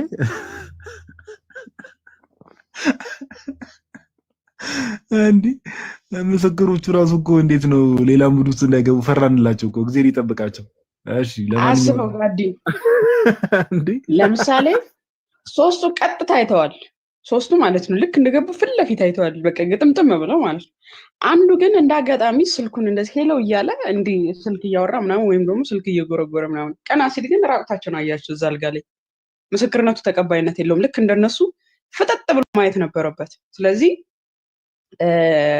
ያ ሊያስመሰክር ያመጣው ሰውዬ መስካሪዎቹ በሙሉ አራቱም 80 ግርፋት ይገረፋሉ ማለት ነው ትክክል ስላላዩ በሱራ 24 ቁጥር 3 ላይ ምስክርነታቸው ተቀባይነት የሌላቸውን 80 ግርፋት ግረፏቸው ብሏል አላህ 80 ግርፋት ይለጠለጣል ማለት ነው ይሄ ሰው ፈጠጥ ብሎ ስላላዩ ይለጠለጣል ደስ የሚል ቃል አረማማይ አንቺ ተመታሰው እሺ አይ አሁን እንደው ምስክሮቹንም ውስዋስ ውስጥ የሚከት ነገር ነው እግዚአብሔር ይጠብቃችሁ የሙስሊም ምስክሮች ለማንኛውም እሺ የምታሳየን ነገር ካለ እስቲ አንተ ደግሞ የምታሳየን ነገር ካለ ከዚህ ከመሐመድ ጋር በተገናኘ ወደ አንተ እንምጣ ሜቢ የምትስል ከሆነ የሚመች ቦታ ካለ ማለት ነው እሺ የመሐመድ እውነተኛ ነብይነት ጋር ነው አይ ቲንክ ታይተላችሁና ሙስሊሞች ካላችሁ ከነዚህ ነገሮች አንፃር እንዴት መሐመድን እንዴት ነው ነብይ ብለን የምንቀበለው ወይ ደግሞ ለምሳሌ ኢቭን ይሄንን ነገር ራሱ ላሳያችሁና መሐመድን ነብይ ብላችሁ የምታመጡትን መስፈርት ሰሟን ነብይ ነኝ ብሎ ቢመጣ ላትቀበሉበት የምትችሉበት ምክንያት ምንድነው የሚለውን ራሱ እንደው ብታሳዩን ደስ ይለኛል የመጀመሪያው ነጥብ አንድ ነብይ ለመባል የሚናገራቸው ትንቢቶች እውነተኛ መሆን አለባቸው ነው የቅጥፈት ነገር ወይም ደግሞ የተሳሳተ ሁለት የተቃረነ ነገር መናገር የለበትም ምንድነው ማድረግ ያለበት? ተመሳሳይ የሆነ አንድ ነገር ላይ ቢያንስ ተመሳሳይ የሆነ ነገር መናገር አለበት አንድ ነብይ። መሐመድ ስለ አንድ ነገር ትንቢት ተናገርኩኝ ብሎ 2 የተሳሳቱ ነገሮችን ተናግሯል፣ ቀጥፏል። አሁን መሐመድ 2 የተሳሳቱ ነገሮች የሚጋጩ ነገሮችን ትንቢት ብሎ ከተናገረ እንዴት ነው ነብይ ብለን ልንቀበለው የምንችለው? ማስረጃ ካላችሁ ኑና እናሳያችኋለን። 2 የሚቃረኑ ነገሮችን አንድ ነገር ላይ ለምሳሌ ስለ ጋዲ እኔ ትንቢት ብናገር ጋዲ እንዲህ ይሆናል እና ጋዲ እንዲህ አይሆንም፣ ወደ ግራም ወደ ቀኝም ማለት ነው። ልክ እንደዚህ ብሎ መሐመድ የሚቃረኑ 2 አይነት የሚቃረኑ ሀሳቦችን ተናግረዋል። እንዲህ የሚቃረን ሀሳብ ብትንትን የወጣውን ምንድነው የተቃረነ ሀሳብ የሚናገር ትንቢት ብሎ የሚናገርን አካል ትንቢት እያለ የሚናገርን አካል እንዴት ነው ነብይ ብላችሁ የምትቀበሉት? የመጀመሪያው ሐሰተኛ ትንቢትን ተናግሯል ነው፣ የሚጋጭ ትንቢትን ተናግሯል። ሁለተኛው መሐመድ አጋንንት አለበት ራሱም ተናግሯል። እኔ አጋንንት አለብኝ ብሏል። ጂኒ ዴብል አለብኝ ብሎ ተናግሯል እሱ ራሱ። እንዲያውም ከመሬም እና ከኢሳ ውጪ እንዳለ ሁሉም ጂኒያም ነው ብሎ ተናግሯል። ኢቭን እናንተ ራሱ አለባችሁ። እና እንዴት ነው አጋንንት ያለበትን ሰው ክፉ መንፈስ ያለበትን ሰው ነብይ ብላችሁ መናገር የምትችሉት? እንዴት ነው? አጋንንት አለብኝ እያለ ጂኒ ያለብኝ እያለ ከመሬምና ኢቭን እናንተው ላይ ራሱ አለባችሁ ስትወለዱ ጀምሮ ይነካችኋል ምናምን ይላልና ሁሉን ይነካችኋል። የአዳም ልጆችን ከመሬምና ከኢሳ ውጪ ያሉትን እንዳለ ሲወለዱ ይነካችኋል። ለዛ ነው የሚያለቅሱ ምናምን የሚል ሁሉ ትምህርት አለ። ሶ አጋንንታም የሆነን ሰው አጋንንት ያለበትን ሰው እንዴት ነብይ አድርጋችሁ ትቀበሉታላችሁ ነው። ዳሰኝ ሁለተኛው ሐሳብ ይሄ ነው። አጋንንት ጋር ብዙ የሚያገናኘው ነገር አለ። መሐመድ ይገባበዛል፣ ምግብ ማዕድ ምናምን ያወራል። ቁርአን ጋበዝኳችሁ ምንም ኢቭን ይጋብዛቸዋል። ከዛ አጋንንት የተናገሩትን ንግግር ደግሞ ቁርአን ብሎ ያመጣዋል፣ የአምላክ ቃል ብሎ ደግሞ ያመጣዋል። ለምሳሌ የሱረቱል ጂን የአጋንንት ምዕራፍ ላይ ሱራ 72 ማለት ነው 72 ኦር 71 ቁጥር 3 ላይ አጋንንቶች እንዲህ ብለው ተናገሩ። አላህ አልወለደም አይወልድም ምናምን አይነት ነገር ተናገሩና ያንን ቁርአን ብሎ አመጣው። እንዲህ የሚልን አካል እንዴት ነው ነብይ ተደርጎ ልትቀበሉት የሚችልበት መንገድ ምንድን ነው? ከአጋንንት ቃልን የሚቀበል ጥመትን ያስገባበታል ቁርአን ላይ ተብሎ የአጋንንትን ቃል የሚቀበል የነበረን ሰው አጋንንት ያለበትም ሰው የመጣለትም ደግሞ መልአክ ያልሆነ መልአክ አይደለም የመጣለት ግን አጋንንት ነው። ያንን ማሳየትም እንችላለን። ስለዚህ እንዲህ የሆነን አካል እንዴት ነብይ ብላችሁ ትቀበሉታላችሁ? ነብይነቱን ያረጋገጠለት ማን ነው? ሙስሊም ያልሆነ አካል ክርስቲያን ነው ተብሎ የሚነገርለት በሐዲስ መሰረት እንዲህ ተብሎ የተነገረለት አካል ነው። እንዴት ነብይ ሊሆን ይችላል? በጣም ቤዚክ የሆነውን ሀሳብ ደግሞ እንደ መጨረሻ አድርጌ ማነሳው ነገር መሐመድ የሚናገረውን ነገር አያውቅም ነበረ፣ የሚያደርገውን ነገር አያውቅም ነበረ። ለምሳሌ የሆነ ነገር ያደረገ ይመስለዋል፣ ደህና አያደርግም። ወሲብ ያደረገ ይመስለዋል፣ አያደርግም። ሶ በዚህ መሰረት ብዙ ጊዜ እንደዚህ ይሆን ነበረና ነብይ የሆነ መስሎት ቢሆን ቁርአን የወረደ መስሎት ቢሆንስ በዚሁ መሰረት ማለት ነው። እንደዚህ መስሎት ቢሆንስ ምን ማረጋገጫ አለን? በምን ታረጋግጣላችሁ? እውነተኛ ነብይ ነው ብላችሁ ታምናላችሁ። ግን እውነተኛ ነብይ የሆነ መስሎት የምርም መልአክ የመጣ መስሎት ቢሆንስ በምን ታረጋግጣላችሁ? ምንድነው ማረጋገጫችሁ? ከነዚህም ወይም ከሌሎችም አንጻር እንዴት ነብይ ነው ብላችሁ ትጠቅሱታላችሁ? መሐመድን ሙስሊሞች የምታምኑት ነገር ስለሆነ ኑ ድፊ እንዳርጉ። ላወራሁት ነገር ማስረጃ መጠየቅን ትችላላችሁ። ጋዲ ምናልባት ልጆች ካሉ ብታስገባቸውና ብናወራ አሪፍ ነው።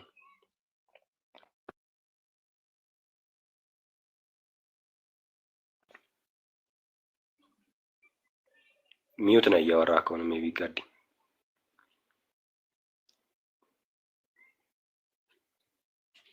እሺ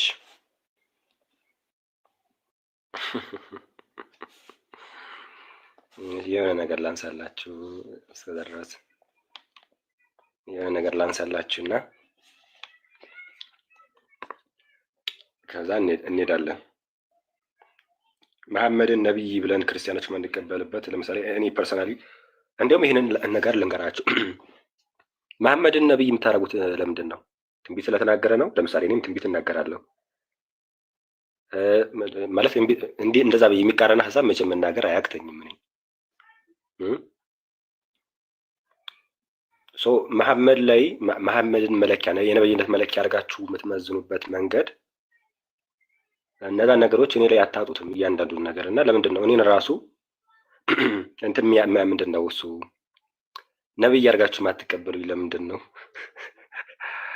የሙስሊሞች ነብይ አድርጋችሁ ማትቀበሉኝ? ትንቢት እናገራለሁ፣ ከሱ የተሻለ ትንቢት እናገራለሁ። እኔ እንደው ከመሐመድ የተሻለ ሞዴሬተሮች የላችሁም ብታስገቡ ሙስሊሞች